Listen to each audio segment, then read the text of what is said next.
Everybody sells eventually, he told her, straightening the lapel of his jacket like the conversation was already over. The only difference is how much they lose first. Brooke Dawson looked at the man standing in the middle of her father's shop, the shop she had bled for, the shop she had cried in, alone at midnight, when no one was watching, and she felt something go cold and steady inside her chest. Then I guess I'll lose, she said. Get out. That was the moment Grant Holloway decided to destroy her. If this is your first time here, hit that subscribe button and ring the notification bell so you never miss a story like this one. Drop your city in the comments below. I want to see exactly how far this story travels. Now let's get into it. Brooke Dawson had been opening Dawson Motor Works at 6 in the morning since she was 19 years old. And in 11 years, she had never once let the doors stay shut past 7. Not the morning after her father's funeral. Not the February her water pipes burst and flooded the entire front bay. Not the day her long-term supplier called to say they were raising prices with 3 days' notice, and there wasn't a thing she could do about it. She opened the doors because the shop was a promise. Not a business plan, not an asset, not a line item on someone else's development spreadsheet. A promise. Walter Dawson had built it with his own hands on the eastern edge of Red Mesa, Arizona, in a stretch of highway that most people drove through without slowing down, and he had told his daughter once, only once, because Walter wasn't a man who needed to repeat himself, that the day she stopped showing up was the day the town lost something it would never get back. Walter had been dead for 4 years. Brooke still heard that sentence every single morning when she pulled the rolling door up and felt the familiar pull of machine oil and dry desert air hit her face. She was good at the work. That mattered to her in a way that was difficult to explain to people who had never found the one thing they were genuinely good at. She could listen to an engine and locate the problem the way a doctor locates pain, not by guessing, but by knowing. Her hands were fast and sure. Her diagnostic instincts had saved customers thousands of dollars in misdiagnosed repairs. She had a waiting list that stretched 2.5 weeks on most motorcycle jobs and nearly a month on custom engine rebuilds. None of that impressed everyone. Red Mesa was not a large town, and small towns have long memories. Some of the older customers had known her since she was 9 years old, handing Walter his socket wrenches, and they trusted her completely. But there were others, men mostly, though not exclusively, who walked into Dawson Motor Works with their truck keys in hand and their doubts sitting right there on their faces, barely even trying to hide it. They would look past her toward the back bays, searching for someone else, someone who matched the picture they had in their heads of what a mechanic was supposed to look like. Brooke had learned early not to explain herself to those people. She just fixed the problem and handed them back a vehicle that ran better than it had in years and let the work do the talking. Most of them came back. A few didn't. She slept fine either way. What she could not sleep through was what started happening in the weeks after Grant Holloway walked into her life. He arrived on a Tuesday in late October, which Brooke would remember afterward, because Tuesday was the day she reserved for paperwork and light maintenance, and she had been elbow deep in an intake manifold gasket replacement when her part-time assistant, Tyler, came back to the bay looking like someone had just asked him a question he didn't know how to answer. "There's a man out front," Tyler said. "He's got 2 guys with him. They're in suits." Brooke pulled the gasket free and set it on the tray. "What do they want?" "He says he wants to talk to the owner." She wiped her hands on her shop rag, walked out front, and got her first look at Grant Holloway. He was somewhere in his late 40s, the kind of man who had been attractive enough in his youth that he'd built a personality around it and never quite updated the assumption. His associates stood slightly behind him, and to either side not quite bodyguards, not quite assistants, something in between that was meant to communicate importance without technically requiring it. "Ms. Dawson," Holloway said, extending his hand and smiling in the way of a man who practices smiling. "I'm Grant Holloway. I run Holloway Development Group. I've been working on a project that I think could benefit this entire corridor." Brooke shook his hand because she was raised with manners. "What kind of project?" "A mixed-use commercial complex, high-end retail, professional services, some boutique hospitality." It would completely transform the economic potential of this area. He paused to let that land. Your property is the last piece I need. Brooke looked at him for a moment. The shop isn't for sale. Holloway smiled again. And this time, it was slightly different. Slightly more patient. I haven't told you the number yet. Doesn't matter. Miss Dawson. He reached into the interior pocket of his jacket and produced a folded document, which he held out toward her. That's a formal offer letter. The number on the third page is significantly above current market value for this property. I'd encourage you to take it home. Look it over carefully, Mr. Holloway. She didn't take the document. I appreciate that you came in person. But this shop is not something I'm selling. Not at market value. Not above it. It's not a transaction I'm open to. Something moved across his face that wasn't anger yet, but was in the neighborhood of it. He folded the letter and returned it to his pocket with the precise, controlled movements of a man who doesn't allow himself visible frustration in professional settings. What exactly is your reluctance? He asked. Is it sentimental? Is it the employees? Because those are concerns I can address. It's not any of those things in a way that you can address, Brooke said. My father built this place. He's buried 3 miles from here. This was his life's work, and it's mine now, and it's going to be something more than either of us imagined.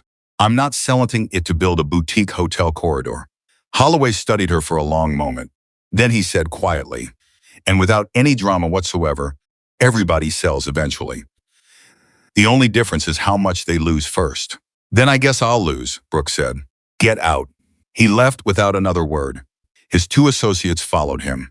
Brooke watched them get into a black SUV and pull out of the lot, and then she went back to the intake manifold gasket because she had 3 other vehicles waiting and she was already behind schedule. She didn't tell Tyler what had been said. She didn't call anyone about it. She just worked. That was her first mistake, not taking the threat seriously.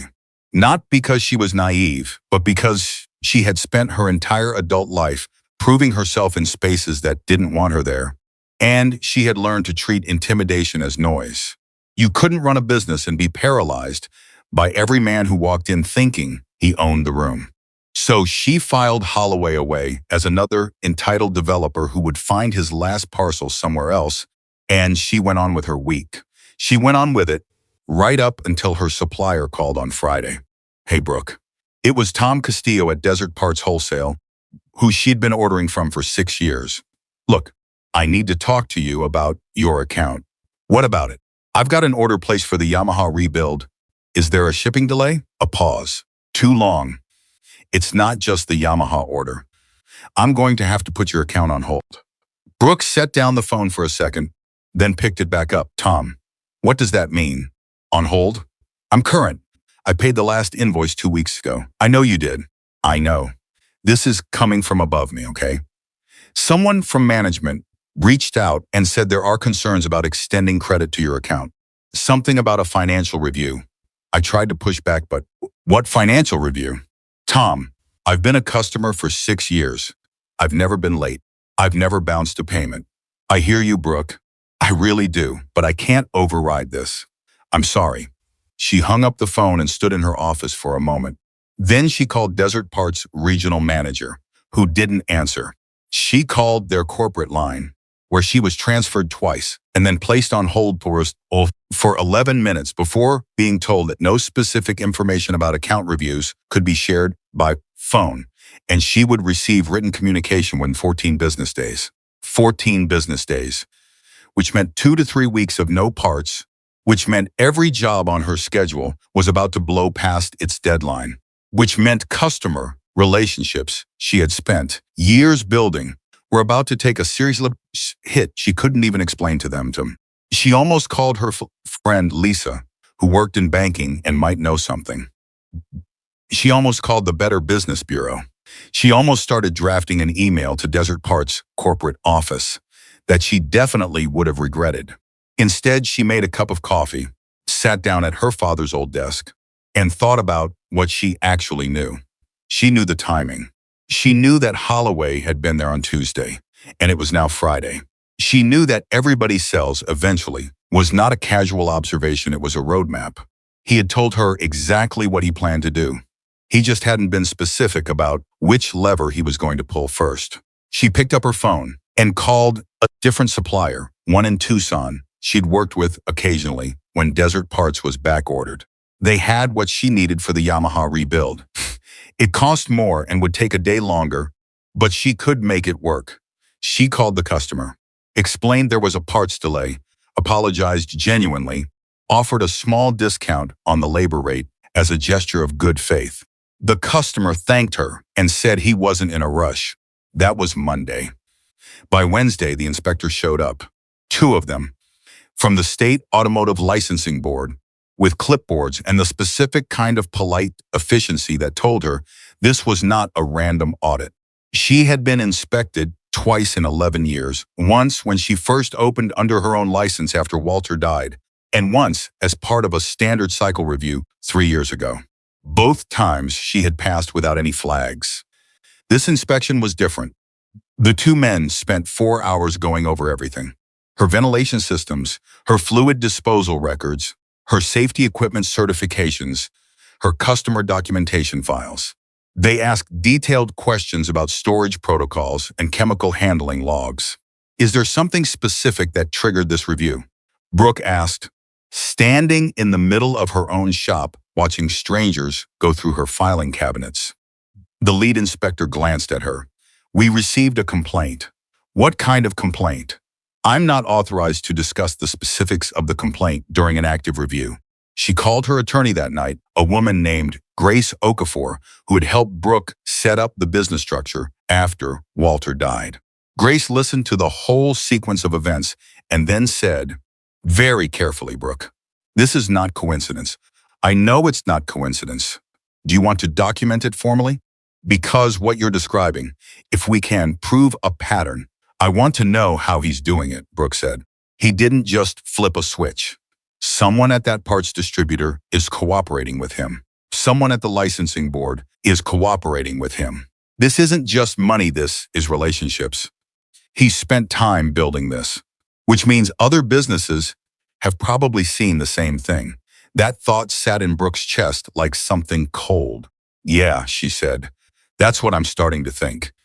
She started asking around quietly. It turned out the auto glass shop 2 properties down from her had received a similar visit from Holloway 6 months earlier. They had sold. The owner, a man named Pete Fernandez, who had been in that location for 12 years, had taken the offer because within 8 weeks of refusing the first time, his insurance company had notified him of a coverage dispute.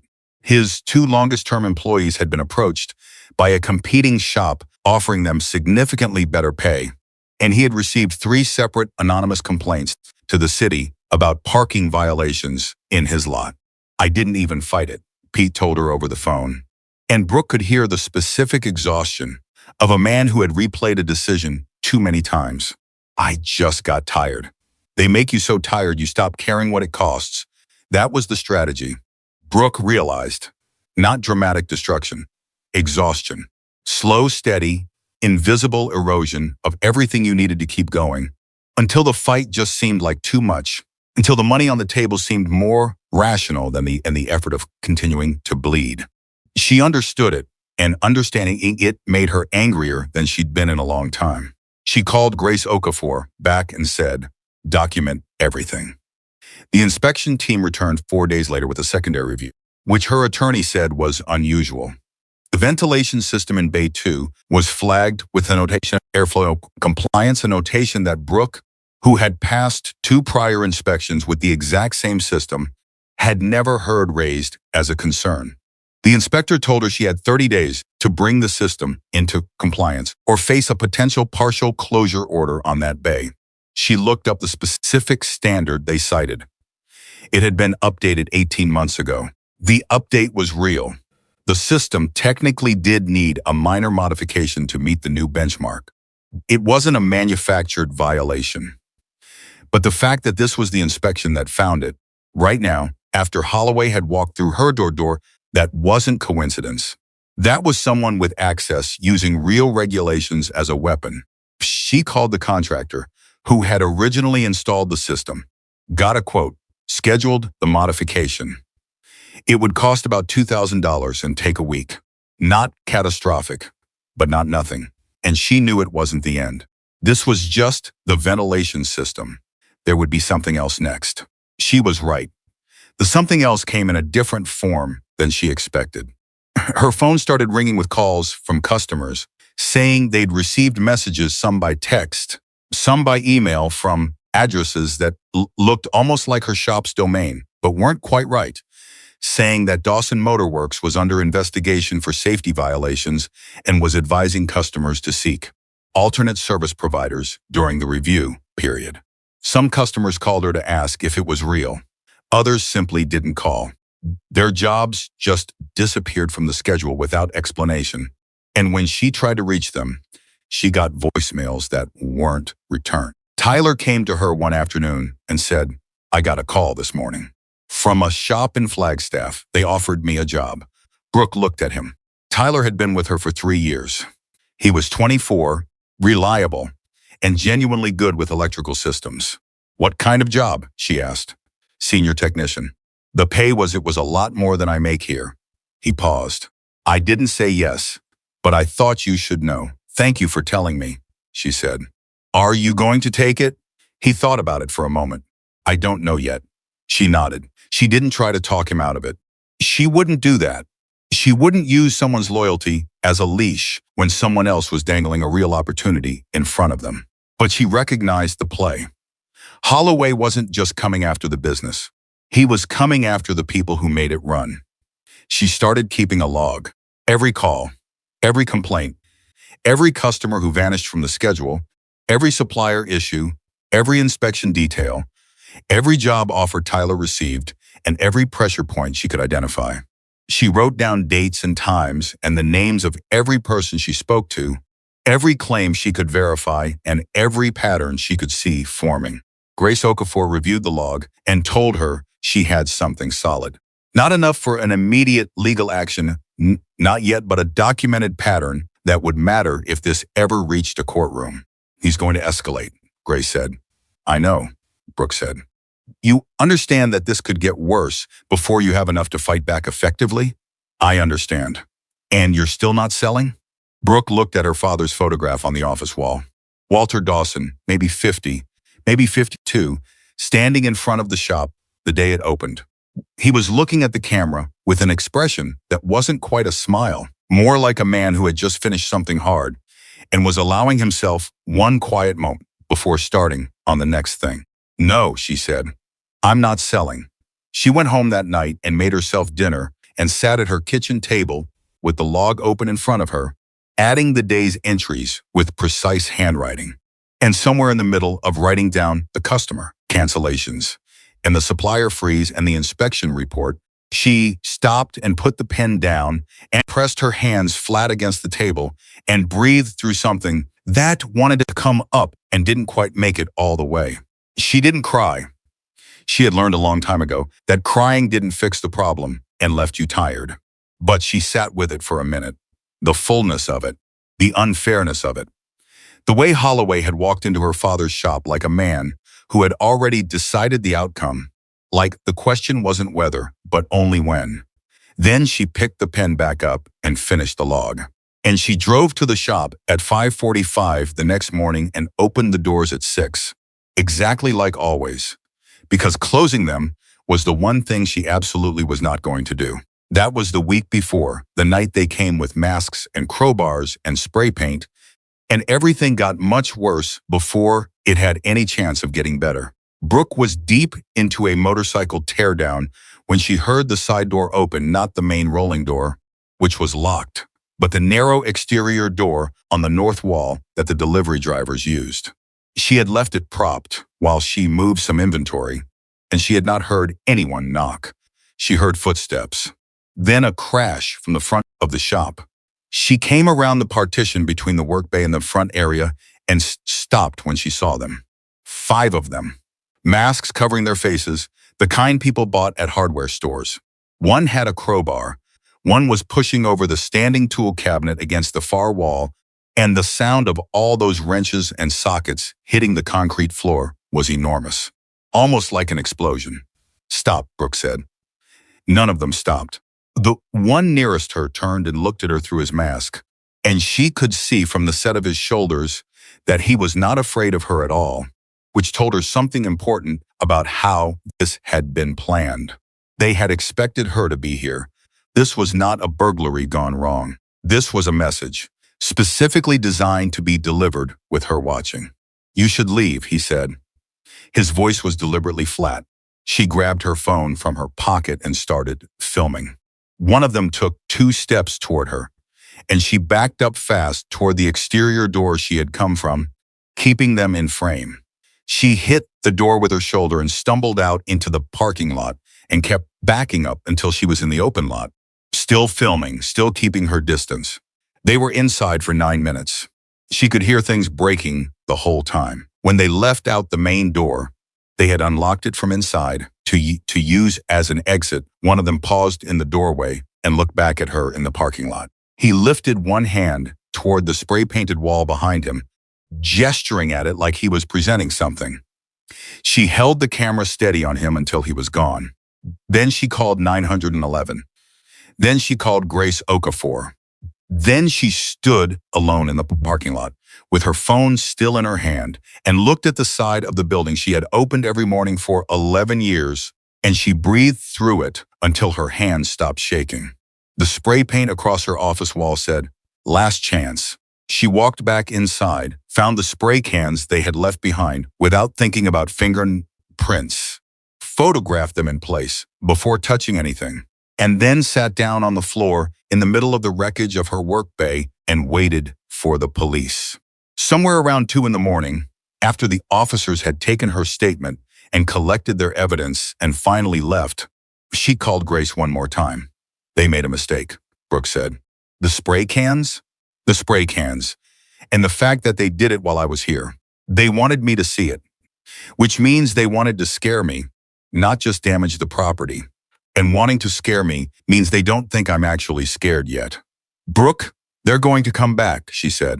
"But so am I." She hung up, set an alarm for 4:30, and went home to sleep for 2 hours.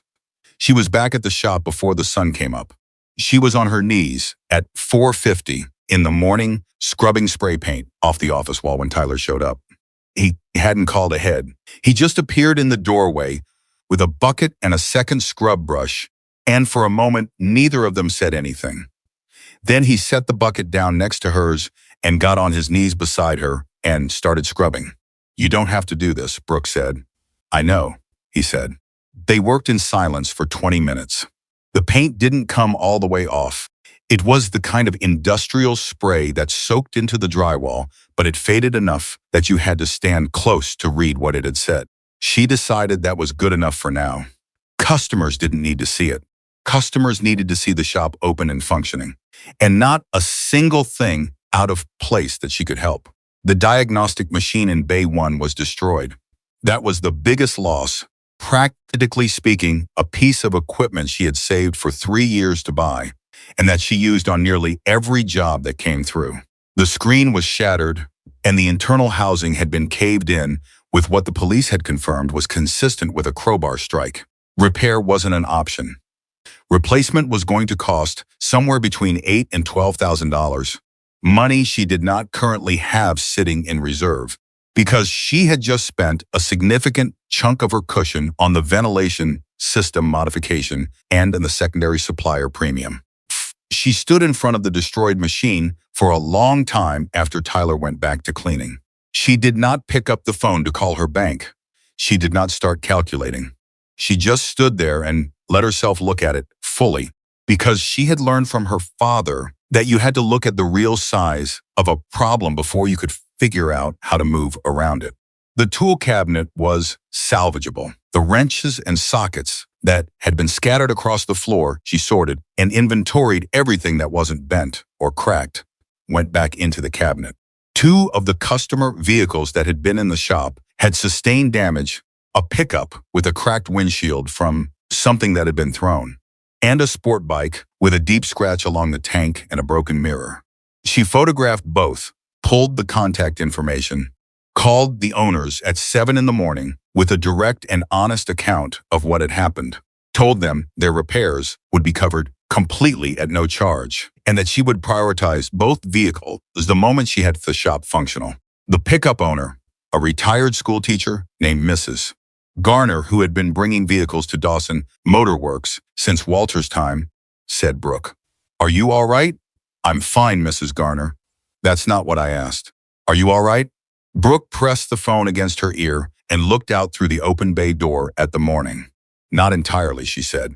"But I will be. You need anything, you call me." "I mean that." She made 8 more calls like that before 9 o'clock. Some customers were shaken.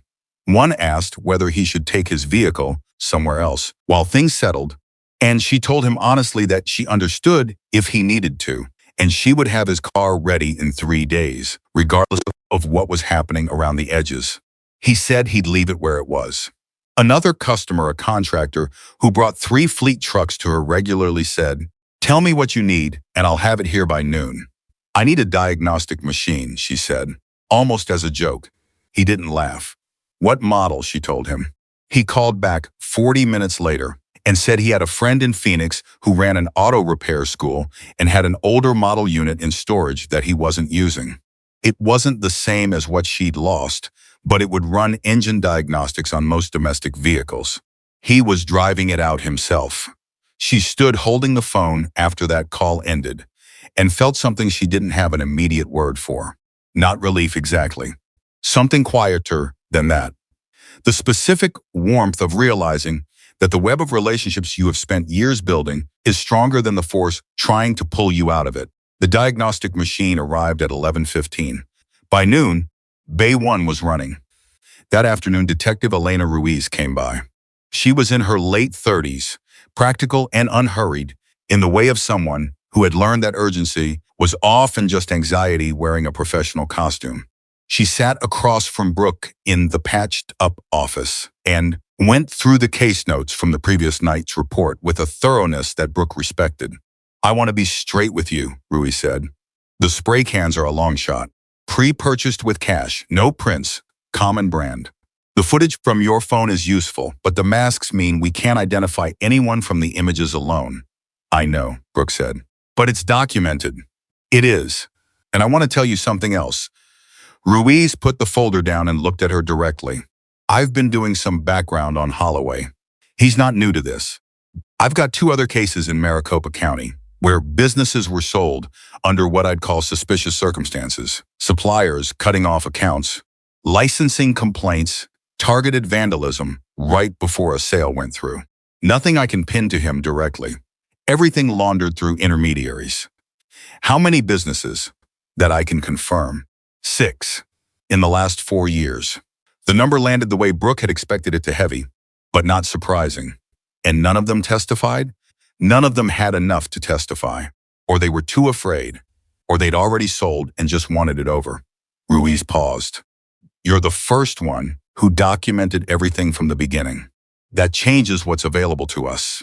"It's not enough yet," Brooke said. "Not yet, but it's a foundation." Ruiz stood to leave, then stopped.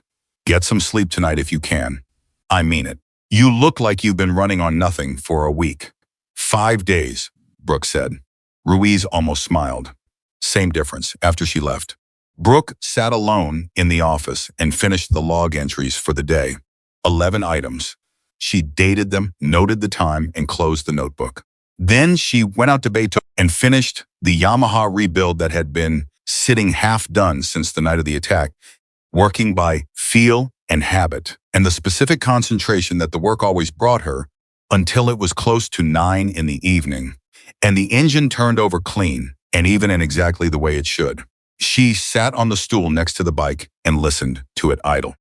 That was when she heard a motorcycle pull into the lot. She didn't move immediately.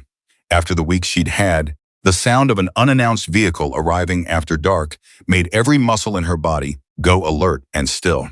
She reached for her phone, checked that she had a signal, and then walked to the bay door and looked out.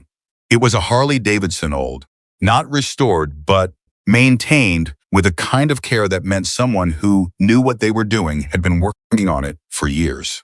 The kind of machine that didn't need to look impressive because it didn't need to prove anything. The man on it sat easy in the saddle, not rushing to dismount, taking a moment to look at the shop in the way of someone assessing a situation before walking into it. He was older, 60, maybe more, gray beard close cropped. He wore a jacket that had seen serious weather and a road.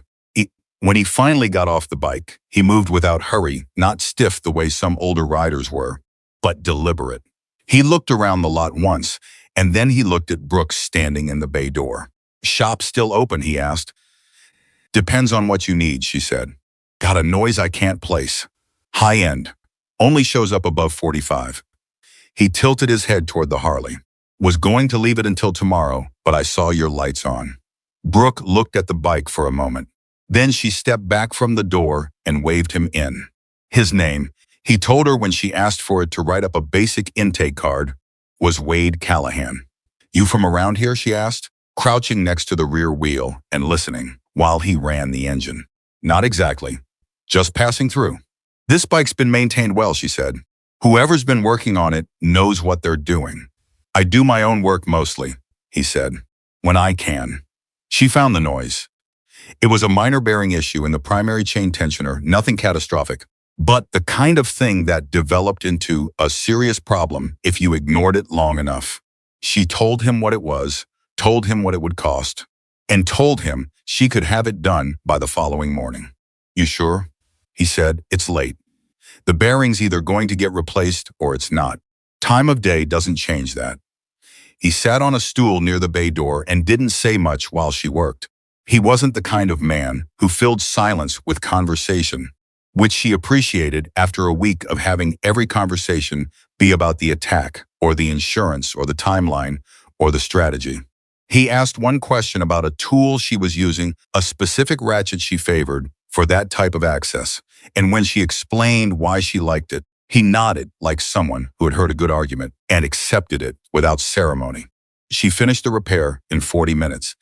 He paid in cash, slightly above the rate, she quoted, and when she started to make change, he shook his head.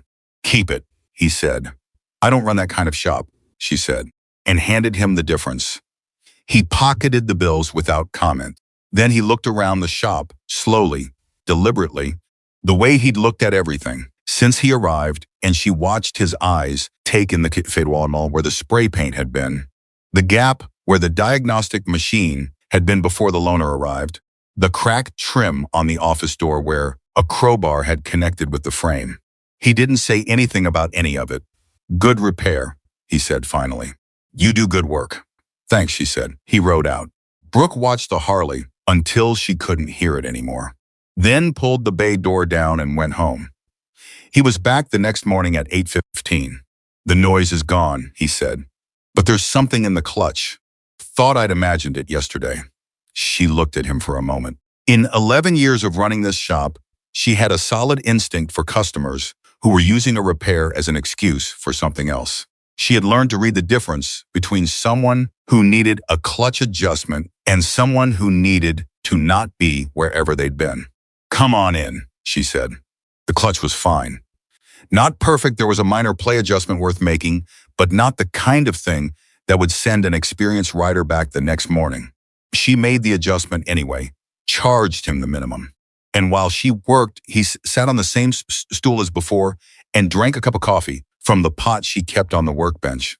And at no point did either of them comment on the fact that he obviously didn't need to be here.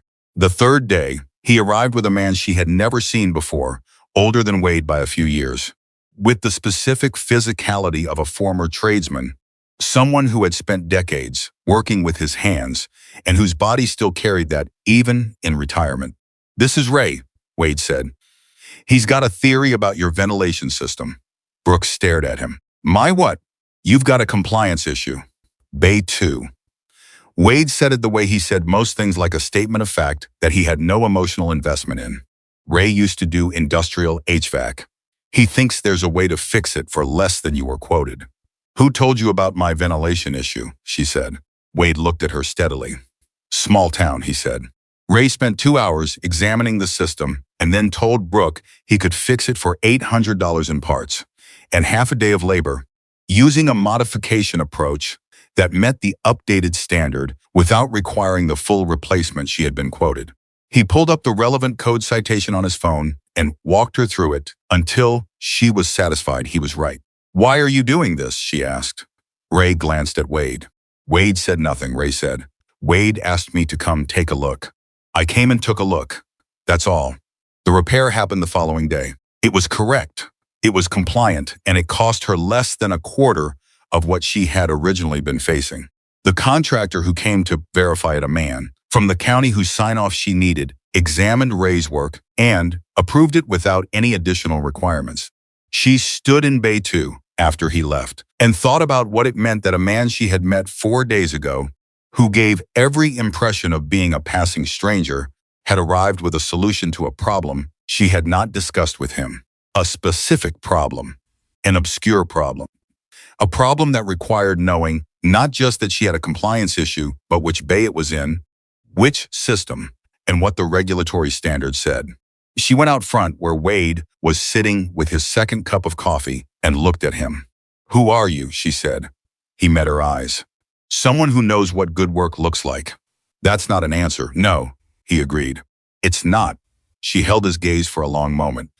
Then she went back inside because she had a full schedule and no time for a conversation that the other person clearly wasn't ready to have yet. But she filed the question away and she kept watching. What she watched told her things. The next week, a supplier she had written off entirely. One she had called 4 times and got nowhere, called her out of the blue to say that the review of her account had been completed and she was being reinstated with full credit terms, no explanation offered, no follow-up needed. That same week, 3 new motorcycle customers came in. All of them were polite, paid up front without haggling, and left 5-star reviews online that pushed Dawson Motor Works back to the top of the local search results after a week of false complaint postings had dragged her rating down. Tyler told her one afternoon that the job offer from Flagstaff hadn't called back a second time. "I think it fell through," he said. She knew it hadn't fallen through. She knew someone had made a call. She just didn't know what had been said or to whom, and she wasn't sure she needed to know. The week after that, a retired mechanic named Hector Villanueva knocked on her office door and introduced himself. He had 40 years of engine experience, he said, and he was bored out of his mind at home and wanted to work 3 days a week if she had anything for him. He wasn't looking for full salary, just hourly, whatever she could manage. He had his own tools. She hired him on the spot. Within 3 days, she realized Hector was not simply competent, he was exceptional. The kind of mechanic who diagnosed problems by memory and instinct that other technicians needed a computer to find. She also realized by his second week that he had worked previously at the same shop as Ray, and that he knew Wade. Not well, he said when she pressed, but they'd crossed paths. How, she asked. Through work, Hector said. In exactly the way Wade might have said it. She stopped pushing, but she kept the thread. Detective Ruiz called on a Thursday to say that she had made contact with 2 previous victims of Holloway's intimidation campaign, a woman named Sandra Park, who had owned a dry cleaning business in Scottsdale, and a man named Richard Ossie, who had run a small printing shop in Mesa. Both had sold under pressure.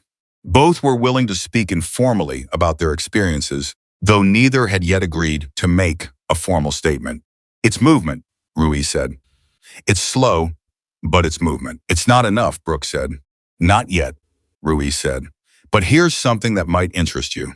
Holloway filed a new permit application last week. He's not waiting for your property anymore.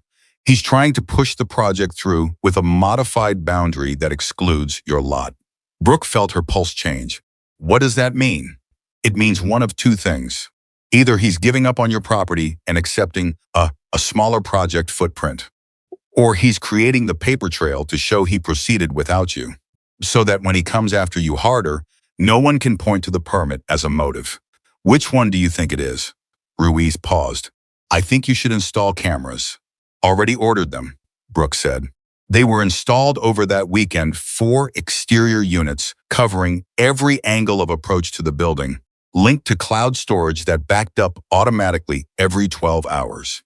Grace Okafor reviewed the setup and confirmed the footage would be legally admissible as long as the cameras were disclosed, which they were. With small notices, posted at each corner of the property. Brooke also called Sandra Park directly. They spoke for an hour. Sandra described a pattern so similar to Brooke's that at two separate points in the conversation, Brooke had to remind herself she was hearing someone else's story. The supplier freeze, the anonymous complaints, the targeted timing. The way Holloway's people never left fingerprints, but never quite managed to disguise the pattern either. I think about it every day, Sandra said. Not just the money. It's that I let them make me feel like I didn't have a choice. Like it was inevitable. She paused.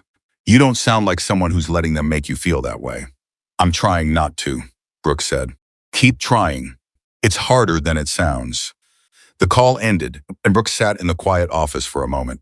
Then she opened her log and wrote down everything Sandra had told her: dates, amounts, names where she had them, the name of the inspector come to Sandra's shop and who Brooke was almost certain had also come to hers. She was still writing when she heard Wade's Harley in the lot. She didn't go out immediately. She finished the entry, closed the notebook, and then walked to the bay door. He was just sitting on the bike, engine off, looking at the cameras she had installed. Good placement, he said when she came out. You've been watching this place, she said. It wasn't a question anymore. I've been coming here every day, he said. That's not exactly watching, Wade. She stopped a few feet from him. I've been running this shop for 11 years. I know the difference between a customer and someone who's here for a reason.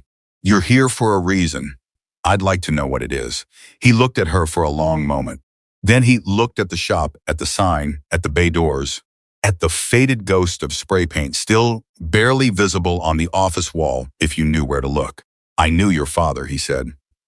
The words landed in a way Brooke hadn't anticipated. Not loud, not dramatic, just clean and heavy, like a stone dropping into still water. What? She said. Walter, a long time ago. He paused. He did something for me. Something he didn't have to do. And I made him a promise. Brooke felt something shift in her chest that she couldn't fully name. What kind of promise? The kind you carry, Wade said. The kind that doesn't expire. She looked at him. At the lined face and the gray beard and the jacket that had ridden through everything. At the man who had arrived with bearing replacements and HVAC contractors and mechanics named Hector and supplier phone calls that came out of nowhere. You've been watching over this place, she said. I've been watching over you, he said. There's a difference. She didn't say anything for a moment. A car passed on the highway. Somewhere in one of the bays, she could hear Hector moving around. He never told me about you, she said. He wouldn't have, Wade said. Walter wasn't a man who talked about the things he did. He just did them. She knew that. She knew it the way you know things about a parent that you can never fully articulate, not from a single story or explanation, but from thousands of small daily observations accumulated over a lifetime. What happened? She asked. What did he do for you? Wade looked at the ground for a moment. When he looked back up, his expression was the same, controlled, observant, but something in the quality of it had changed. Something had opened slightly, the way a window opens just enough to let in air. That, he said, is a longer story, and you've got a full schedule today. I do, she said. But I want to hear it. You will, he said, when it's time. He got off the bike and carried his coffee to the stool by the bay door and sat down. And Brooke stood there for another moment, looking at this man who had known her father in ways she was only beginning to understand. Then she went back inside and picked up her tools, because the work was always waiting, and because some things she had learned revealed themselves in the fullness of time, whether you push for them or not. She had been back at the workbench for 20 minutes when her phone rang. It was Grace Okafor, and the tone in her voice told Brooke before a single word was spoken that something had changed. Holloway's back, Grace said. In town? He walked into his lawyer's office this morning, and his lawyer called mine an hour ago. A pause. He's raising the offer significantly. Brooke set down the wrench. How significantly? Grace told her the number. It was enough to change her life. Enough to pay off every debt, fund her father's training program twice over, relocate, rebuild, start fresh somewhere that no one was trying to destroy her. It was a number that, If someone had told her 5 years ago she would one day be offered, she would have assumed she would take it without hesitation. No, she said. Brooke Grace, no, a pause on the line. I have to advise you to consider it seriously. You have documented harassment. You have ongoing legal costs. You have a business that is surviving, Brooke said. The business is surviving. And if I take that number, Holloway walks away from 6 other businesses he destroyed to get to me, and he moves on to the next person who won't sell. I'm not taking the money. A longer pause. All right, Grace said. But be prepared. A higher offer usually means he wants to close this out quickly, which means the pressure is about to get worse, not better. Brooke hung up and stood in the middle of Bay 1, with the noise of Hector working in the back and the sound of the highway outside and the whole weight of the decision she had just made sitting cleanly in her chest. She walked to the bay door. Wade was on his stool, coffee in hand, looking at nothing in particular. He raised the offer, she said. Wade nodded slowly. What did you say? Same thing I said the first time. He looked at her for a moment. Then he said, your father would have done the same thing. I know, she said. She went back to work. Outside, the afternoon was burning down toward evening. The cameras covered every angle of approach. The log was current and comprehensive. Grace Okafor was on standby. Ruiz was building a case. Hector was in the back with 40 years of knowledge and his own tools. And Wade Callahan was on the stool by the door, where he had been every day for the past 2 weeks, watching the lot with the patient attention of a man who had made a promise a long time ago and had never once let himself forget it. She didn't know yet what was coming. She didn't know about the phone call that Holloway would make that night, or the orders that would be given, or the message she would receive at 11:40 in the evening that would send her racing toward the highway. She didn't know about the sound she would hear rolling across the desert, a sound that would begin as a rumble and grow into something that had no word for it in the language of ordinary things. She didn't know any of it yet, but she showed up the next morning and opened the doors at 6, exactly like always, and she kept working. Holloway came back on a Wednesday. He didn't call ahead. He didn't send his lawyers. He just walked into Dawson Motor Works at 2 in the afternoon, the way a man walks into a place he has already decided belongs to him. And he stood in the middle of the front bay and looked around at everything, at Hector, working on a truck engine, at Tyler running a diagnostic, at the 3 motorcycles lined up waiting for service, and something moved across his face that was not quite anger and not quite surprise, but was something between the two that Brooke recognized as recalibration. He had expected to find a shop that was struggling. He was finding one that wasn't. She came out of the office before he said a word. Mr. Holloway, she said, you should have called. I prefer face-to-face, he said. You know that about me by now. Then you should know that walking into an active work bay without an appointment is a liability issue. There's a reason the sign says, customers check in at the office. He looked at her with the practiced patience of someone accustomed to waiting for other people to run out of things to say. I think we're past the sign stage, Ms. Dawson. Are we? My lawyer spoke with yours 3 days ago. You declined the revised offer. He said it like he was confirming a fact he found genuinely confusing. I'm here to find out if there's a number that ends this conversation. There isn't, she said. I told Grace to tell your lawyer that. I'm telling you directly now, there is no number. Holloway tilted his head slightly, and in that small movement, Brooke saw something she hadn't quite seen from him before. Not frustration, not recalculation. Something colder, something that had moved past the performance of negotiations and arrived somewhere much less complicated. Then you're choosing this, he said. I'm choosing to keep what's mine, she said. That's not the same thing. He looked past her at the shop one more time. At the cameras, in the corners.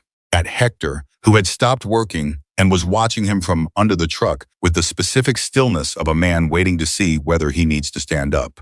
At Tyler, who was pretending to look at his diagnostic screen but wasn't reading a single number on it. All right, Holloway said, quiet, measured. The voice of a man closing a door from the inside. I want you to think about what you're protecting here. This building, this block. Think about whether it's worth what comes next. I've thought about it, Brooke said. He left. She stood in the middle of the bay for a moment after his car pulled out. Hector slid out from under the truck and looked at her. Tyler put down the diagnostic tablet. How bad is it going to get? Tyler asked. Brooke thought about what Ruiz had told her, what Grace had told her, what she herself had been thinking every night for the past week when she lay awake, running through scenarios and trying to identify which threats were credible and which were theater. I don't know, she said. Bad enough that I need both of you to go home on time tonight. Don't stay late. Don't come in early tomorrow unless I call you. Brooke Hector started. I mean it, she said. This is my fight. I'm not putting either of you in the middle of it. Hector looked at her for a long moment with the expression of a man who had seen enough of the world to know when someone was being stubborn for the right reasons and when they were being stubborn because they didn't know how to let anyone stand beside them. He didn't argue. He went back under the truck, but she caught him pulling out his phone before he did, and she heard him make a short, quiet call that she couldn't fully make out, and she chose not to ask about it. She called Ruiz that afternoon. He came in person, she said. Said I was choosing what comes next. That sounds like a man who set something in motion, Ruiz said. How are the cameras? Recording. Good. I want you to do something tonight. I want you to forward the live feed to this number. It's a colleague of mine who does overnight monitoring when we have an active threat situation. Can you set that up? Give me the number, Brooke said. She set it up. And then, because Grace had been telling her for 2 weeks to do it, and she had been finding reasons to delay, she called the 2 previous victims she had spoken with, Sandra Park and Richard Ossie, and she asked them directly whether they would be willing to go on record. Sandra was quiet for a long moment. What does on record mean? Exactly? It means a formal statement to Detective Ruiz about the pattern. What happened to your shop? When? In what sequence? It doesn't mean testifying yet. It just means putting your name on paper. And you think that helps you? I think it helps all of us, Brooke said, including the next person he goes after me. Another silence. Send me the detective's contact information, Sandra said finally. I'm not promising anything, but I'll talk to her. Richard Ossie said yes without any hesitation. I've been waiting for someone to actually fight this, he said. Tell me what you need. She sent both of them Ruiz's number that night and texted Ruiz to expect the calls. Then she sat at her father's desk with the log open in front of her and updated every entry, cross-referencing Sandra's timeline against her own, marking 3 specific points where the same inspector's name appeared in both accounts, separated by 14 months. She emailed the comparison to Grace with a subject line that said, same playbook, same people, different city. Grace responded 11 minutes later, I see it. I'm calling someone at the state AG's office tomorrow morning. Brooke closed her laptop and looked at the photograph on the wall. Walter at the shop opening. That almost smile that wasn't quite pride and wasn't quite relief but was something in between. I'm trying, she said to it. Then she turned off the light and went home. She was in bed at 10:40 when her phone lit up on the nightstand. The number wasn't one she recognized. She almost let it go to voicemail. Instead, something made her pick up. The voice on the other end was muffled and brief. 3 sentences. The last one was walk away now or watch it burn. She was already sitting up before the call ended. She pulled up the security camera feed on her phone. For a moment, the image was normal, the empty lot, the dark shop, the cameras covering every corner. Then she saw it. At the edge of frame on the northeast camera, near the back corner of the building, a faint orange flicker, low, not yet climbing, but there. Her chest went tight in a way that had nothing to do with fear and everything to do with fury. She was on her feet and pulling on her jacket before she had consciously decided to move. Her phone rang while she was reaching for her keys. Wade, don't go, he said. My shop is on fire, I know. The feed is being watched. Ruiz is already rolling. Do not go there, Brooke. Wade, listen to me. His voice was the same as always, steady, without urgency, which paradoxically was more commanding than if he had shouted. You driving there right now is the only thing that can make this worse. They may be counting on that. Stay where you are. Ruiz has it. She stood in the middle of her apartment with her keys in her hand and her jacket half on and her whole body pulling toward the door. Every instinct she had was screaming at her to move, to go, to put herself between the fire and the building her father had built. Brooke. Wade's voice again. Trust me. She had been trusting him for weeks without fully knowing why. She had trusted him through the supplier and the HVAC contractor and the mechanic named Hector, and every quiet intervention she had never been able to fully account for. She had trusted him because every time she had, it had been the right call. She stayed. For 4 minutes she stood in her apartment watching the security feed, while the flicker at the northeast corner grew slightly, tested itself against the wind, and then stopped. Didn't spread, didn't climb. She could see movement on the feed now. More than one figure near the back of the property. And then lights, red and blue. Ruiz. Her phone was ringing again. She answered without looking at the screen. This is Detective Ruiz. Ms. Dawson, do not come to the property yet. We have an active situation. Everyone is safe. I'll call you with a full briefing in 30 minutes. Brooke sat down on the edge of her bed and pressed her free hand flat against her knee to keep it from shaking. She heard it before she understood what she was hearing. A rumble. Low and continuous, building from a distance, coming from more than one direction. She walked to her window without thinking and looked out at the highway that ran past the edge of town toward the shop. Headlights, moving in formation, not a dozen, not 20. More. She grabbed her keys. She knew Wade had told her to stay. She knew Ruiz had told her to stay. But something was happening out there that she could feel in her sternum like a free. And she was not the kind of person who sat in her apartment while it happened without her. She drove. She came around the last curve before the shop and stopped the car because she had to. Not because of the fire was already out. She could see that. But because the lot, the highway shoulder, the entire surrounding area was filled with motorcycles, parked in rows extending in every direction. Riders standing or sitting, dozens, hundreds, their headlights lighting up the building from every angle. She got out of the car and stood on the highway. Men and women from every direction, all ages. State patches she recognized and many she didn't. Arizona, Nevada, New Mexico, Colorado, California, and in the center of the cluster, nearest the building's main entrance, a group that stood with the kind of collective stillness that wasn't passivity, but its exact opposite. People who were calm because they had decided, individually and together, that they were staying. Hell's Angels. Not the version that lived in movies or news stories, or the imagination of people who had never met one. The real version. Working people. Riders. Men and women who had communities and codes and the specific kind of loyalty that doesn't perform itself because it doesn't need to. She pushed through the crowd toward the building.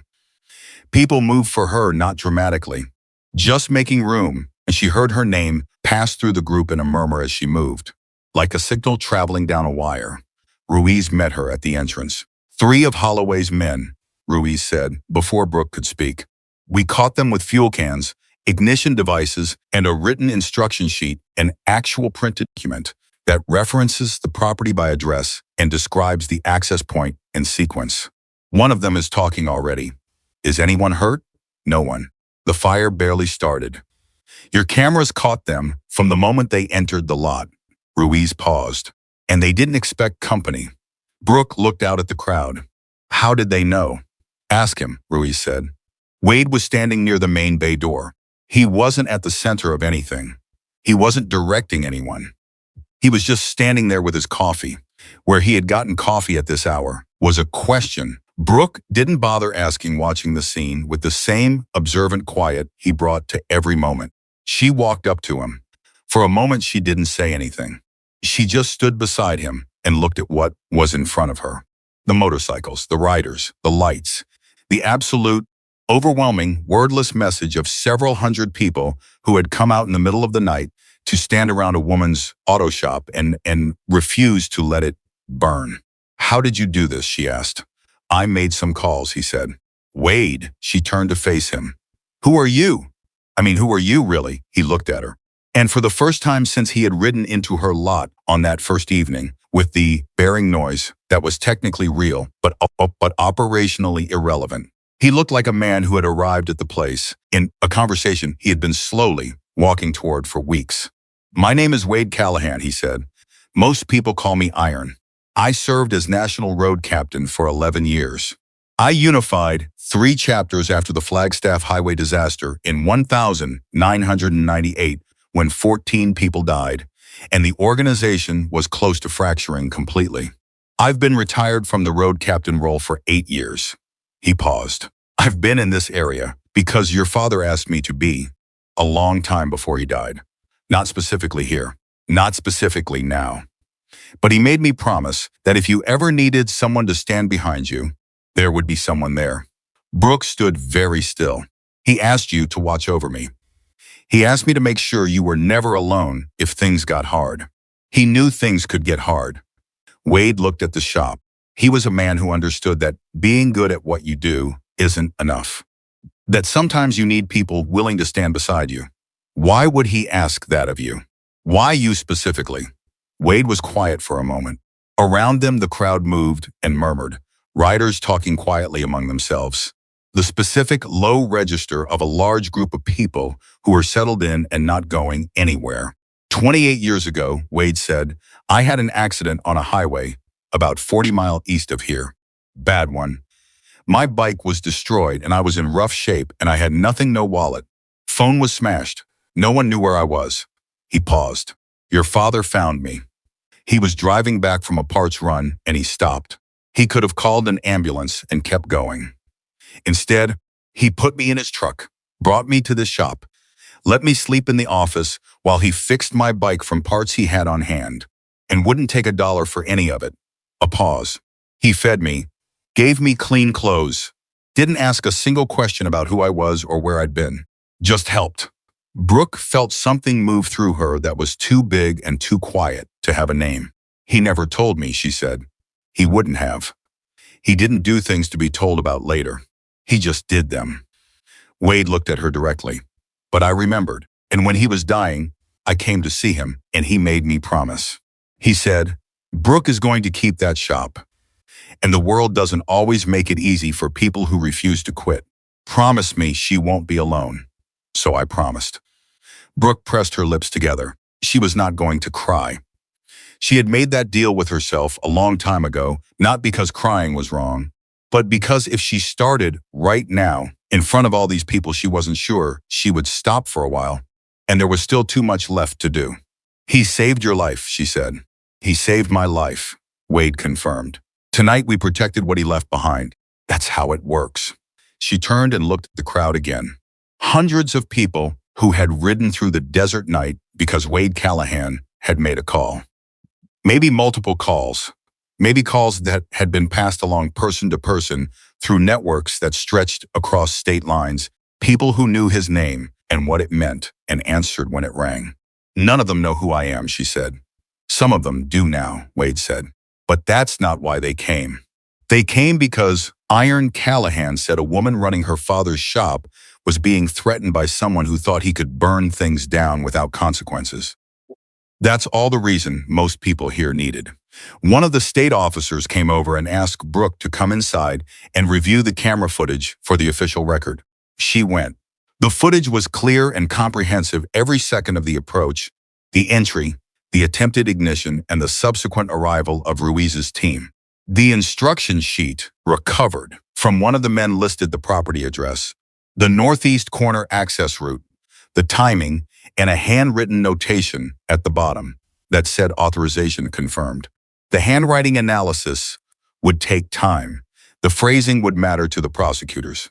But even now, looking at it, Brooke understood what Ruiz had understood the moment it was recovered.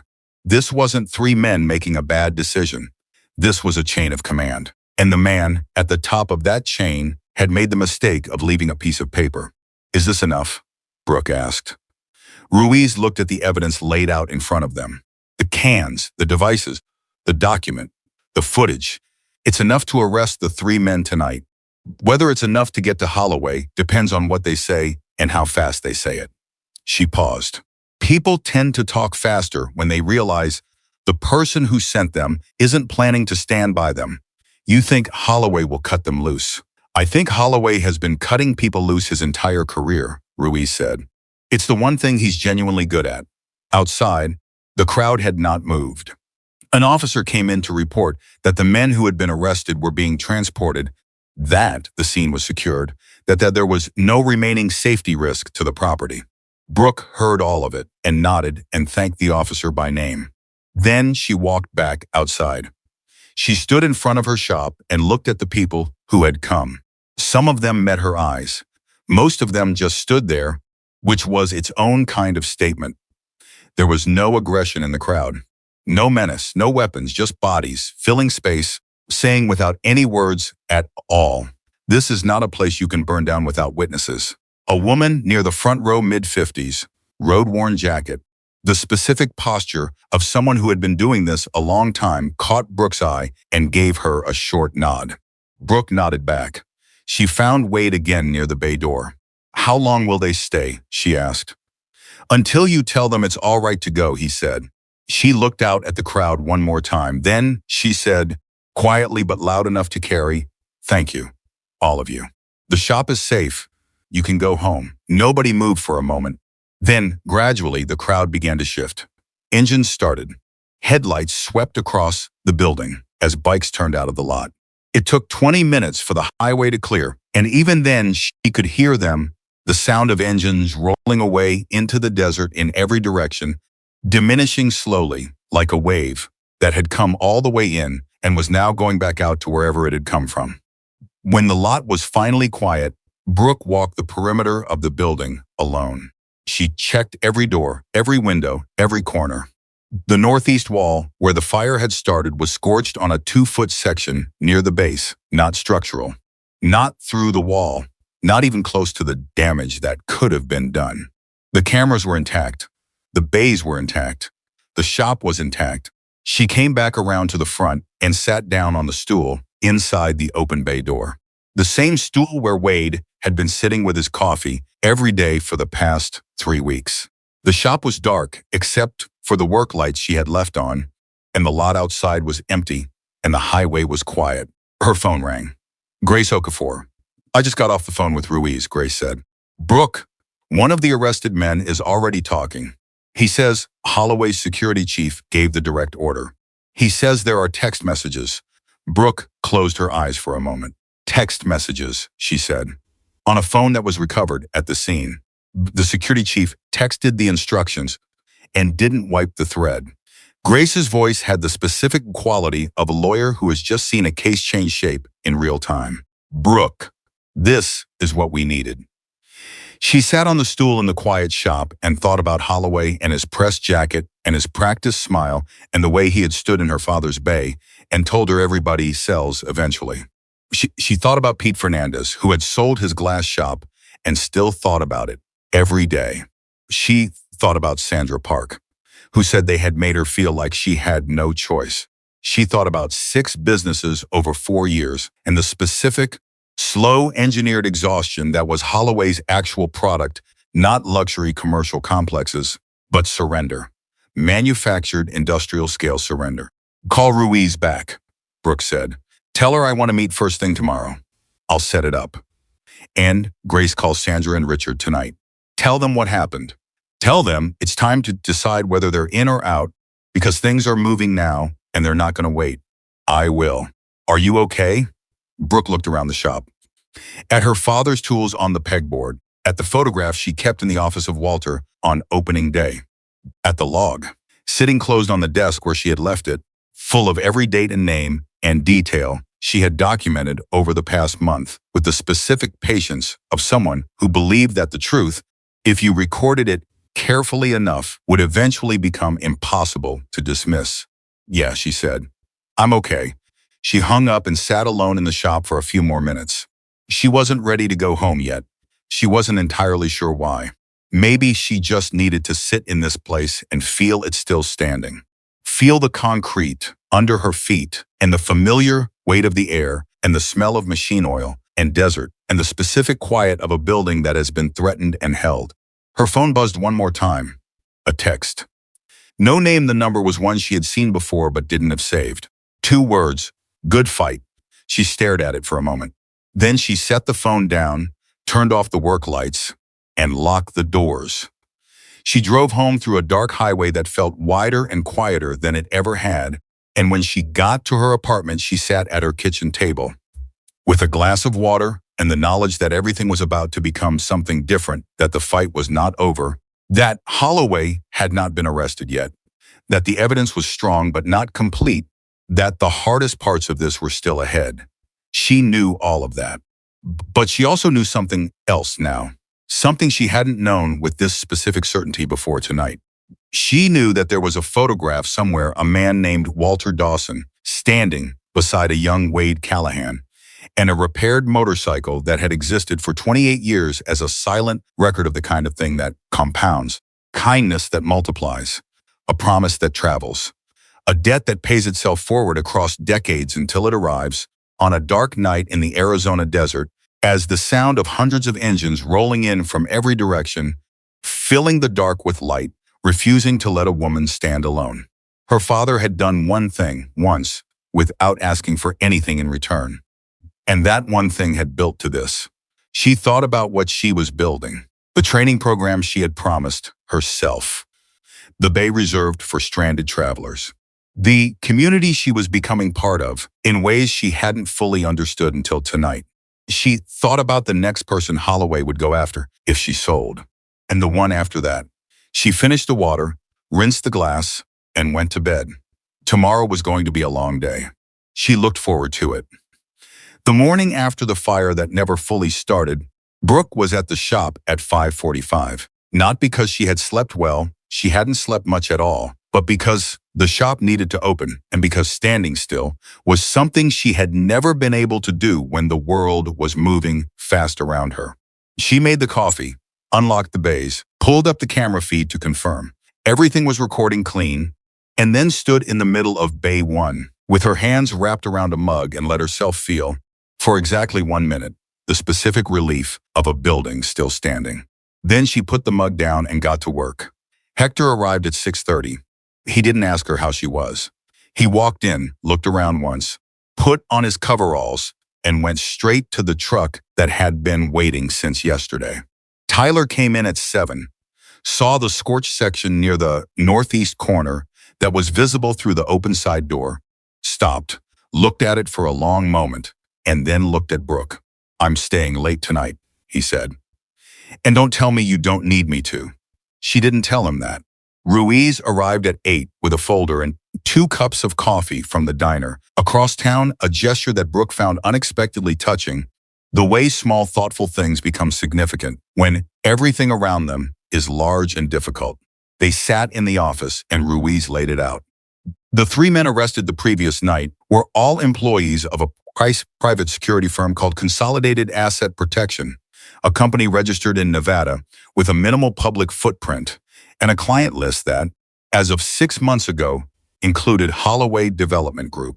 The man who had talked first, a 31-year-old named Curtis Tate, who had apparently decided around 2 in the morning that loyalty to people who weren't in this room with him was an abstract concept he could no longer afford, had given Ruiz a sequence of events that was detailed, consistent, and verifiable. He described a meeting in a hotel conference room 11 days ago. He described a man identified as Martin Shreve, Holloway's head of security operations. He described being handed a printed document, the same document recovered at the scene, and being told that the action needed to happen on a specific night and that the authorization came from above Shreve. Above Shreve, Brooke said, meaning Holloway. Dade says Shreve used those exact words. This is authorized at the top. He didn't say Holloway's name in that meeting, which is either careful legal insulation or just habit. But the text messages on the recovered phone say something different. Ruiz opened the folder and turned it so Brooke could read the printed thread.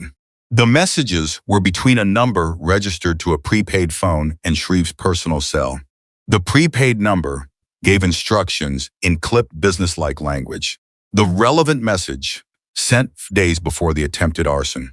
Read Dawson property. Thursday night, no further delay. Make it clean. The thread showed Shreve responding, "Understood." 2 days before the incident, another message, "Confirmed team is in place." Shreve's response confirmed. The prepaid phone had been purchased with cash at a Phoenix convenience store. The security footage from that store was being reviewed. But the metadata on the messages, the towers they had pinged, the timestamps, the geographic pattern of movement, placed the prepaid device in the same locations as Grant Holloway's personal phone on 4 of the preceding 7 days. "That's circumstantial," Brooks said, "for now. But we also have the financial records." Ruiz turned another page. Consolidated Asset Protection received a wire transfer of $92,000 from a Holloway development subsidiary 14 days ago. Documented. Traceable. And the amount is consistent with what Dade says they were paid. Brooke looked at the page for a moment. He actually wired the money through 2 shell accounts, but the paper trail is intact. Ruiz closed the folder. He thought he was insulated. He's been doing this for 4 years, and nobody has ever gotten this far before. He got sloppy because he wasn't expecting you to still be standing. Brooke thought about Holloway in her shop 2 days ago. The recalibration on his face when he found the business running instead of struggling. The way he had said, "All right," in that cold, measured way, and walked out like a man closing a chapter. He had already made the call by then. He had walked into her shop, knowing he had already set this in motion, and looked at her and said, "Think about what you're protecting," and then gotten into his SUV and driven away with the specific composure of a man who believed the outcome was already determined. "When does he get arrested?" she asked. "The DA is reviewing the evidence package this morning. I expect an arrest warrant by end of day." Ruiz paused. "There's one more thing. The state attorney general's office called me this morning. Your attorney apparently reached someone there yesterday. They've been looking at Holloway for 8 months on a separate matter, a land acquisition in Maricopa County where they suspected fraud but couldn't build a sufficient case. What we have now connects to their investigation." Brooke set down her coffee. "He's being investigated by the AG, was being investigated. Now they're coordinating with us." Ruiz met her eyes. "Brooke, the net is bigger than just your shop. This has been building for a long time. You just gave us the piece that makes it hold together." She sat with that for a moment. All those mornings she had opened the doors and thought she was fighting for one building on one stretch of highway. All those nights updating the log, thinking in terms of her schedule and her suppliers and her one case against one developer. She hadn't been wrong. It was her case, her fight, her father's shop. But it was also the thing that had been missing from a much larger structure.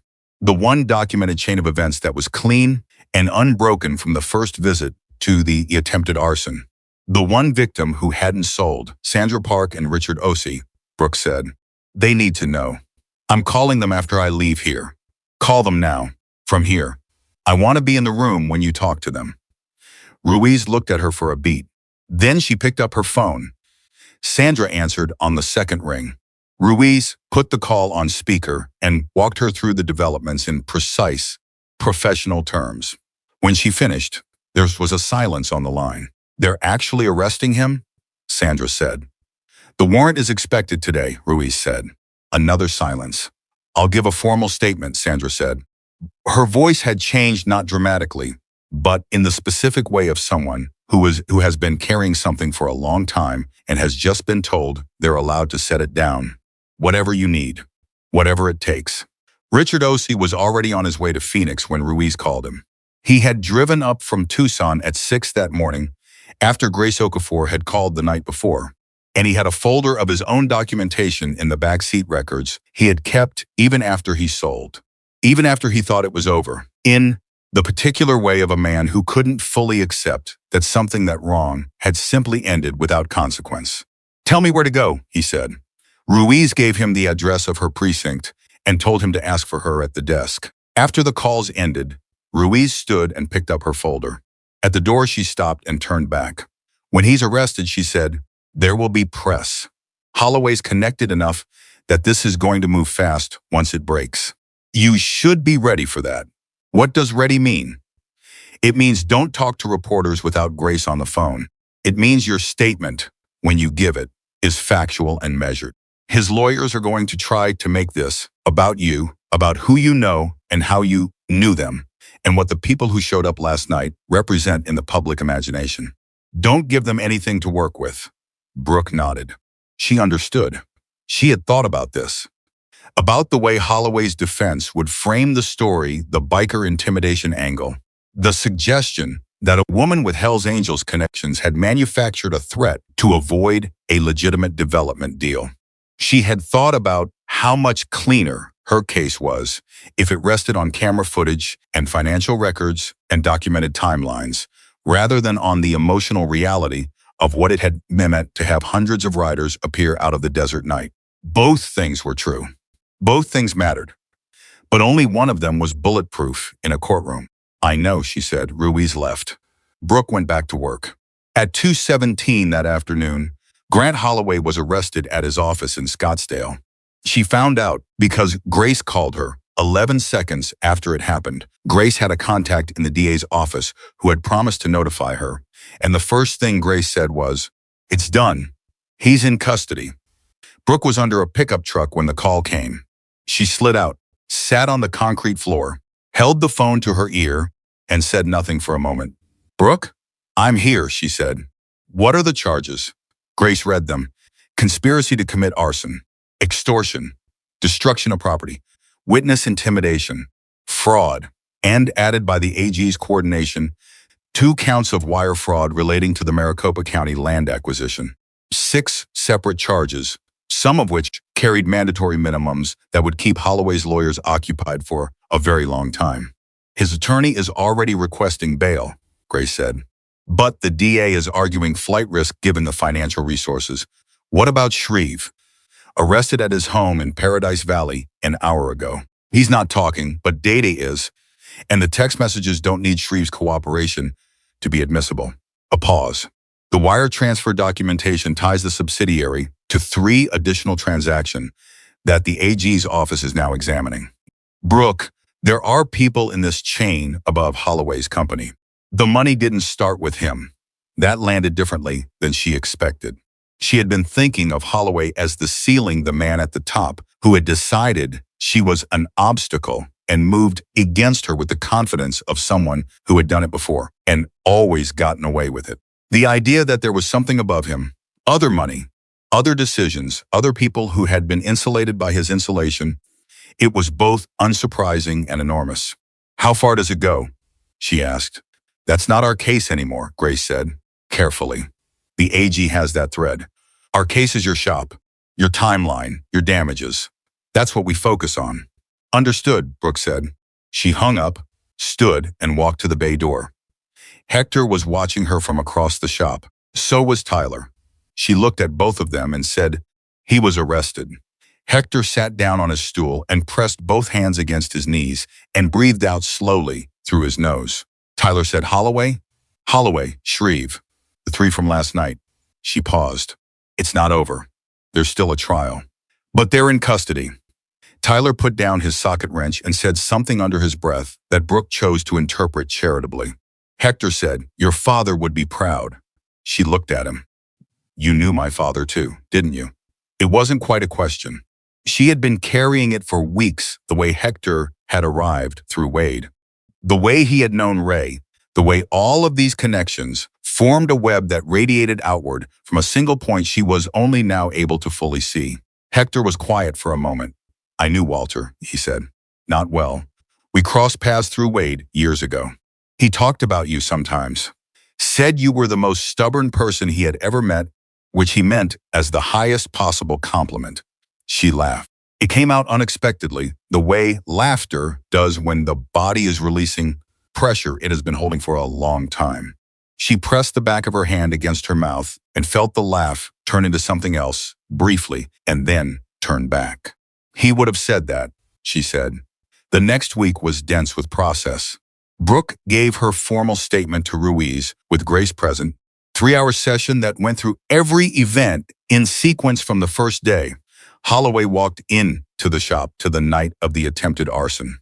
The statement was built on the log, every date, every name, every verified detail, and Grace reviewed it, line by line, before Brooke signed it. Sandra Park and Richard Ossie gave their statements on consecutive days. Sandra's was specific and devastating in its detail. She had kept records too. Less comprehensive than Brooks, but enough to establish the identical pattern across a different city, a different business, a different year. Richards included the name of a city inspector who had cited his shop for a violation that, upon review, turned out to have been based on a code that hadn't yet gone into effect at the time of the citation. The inspector was now the subject of a separate inquiry. The inspector who had visited Brooks' shop received a subpoena the following Tuesday. He retained a lawyer that afternoon. The story broke publicly on a Thursday morning. Not the small local version, the full version, carried by the state's two largest papers and picked up by a national outlet that covered financial fraud and real estate crime. The headline in the Arizona Republic was, "Scottsdale developer arrested in multi-county extortion scheme." The story, named Holloway, described the arson attempt, referenced the financial records, and included a short, factual statement from Brooke that Grace had drafted and reviewed word by word. The reporters called the shop continuously for 3 days. Brooke answered none of them personally. Grace handled all media contact, which allowed Brooke to do what she had been doing. Every single morning since this started, open the doors at 6, put the coffee on, and work. What she hadn't anticipated was the other calls. Not reporters, customers, people she had never met, calling from towns she had barely heard of, who had read the story and wanted to schedule service or simply leave a message of support. One woman called from Albuquerque to say she had owned a small business that had been pushed out by a developer 3 years ago, and she had never understood until reading the article that what happened to her was not accidental and not her fault. She didn't ask for anything. She just wanted Brooke to know. Those calls Brooke answered herself. She also answered the call from Holloway's lead attorney, which came through Grace and which Grace had advised her not to take, but which she chose to take anyway, because she wanted to hear what it sounded like. The attorney's name was a name she recognized from the kind of news stories that described him as formidable and aggressive. He was both in his first 30 seconds. He told her that his client maintained his complete innocence, that the evidence was being characterized in a misleading manner, that the involvement of organized motorcycle groups in the events of the night in question raised serious questions about intimidation and coercion that would be fully explored at trial, and that he hoped Ms. Dawson understood the legal exposure of making false statements to investigators. Brooke let him finish. Then she said, "I appreciate the call. My attorney will be your primary point of contact going forward." She paused.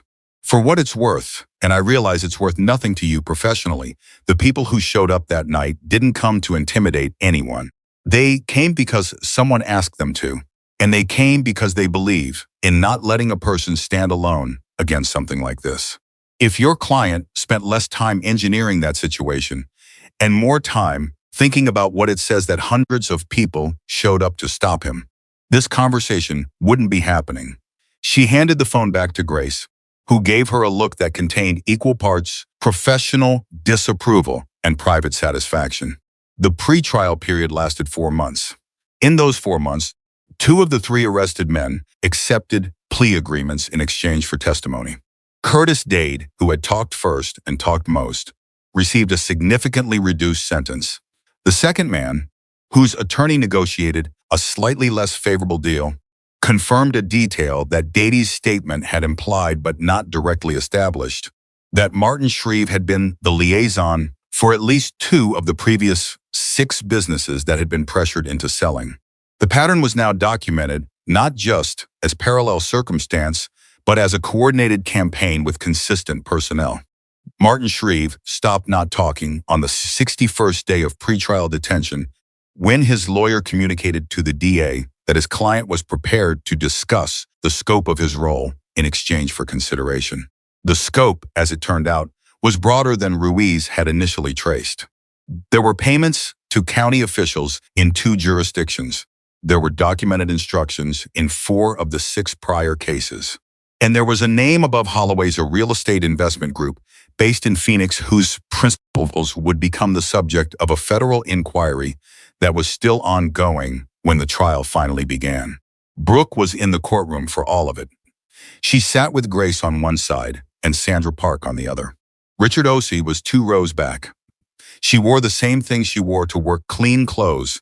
Nothing performed, because she had decided early that she was not going to dress herself as a victim or a symbol.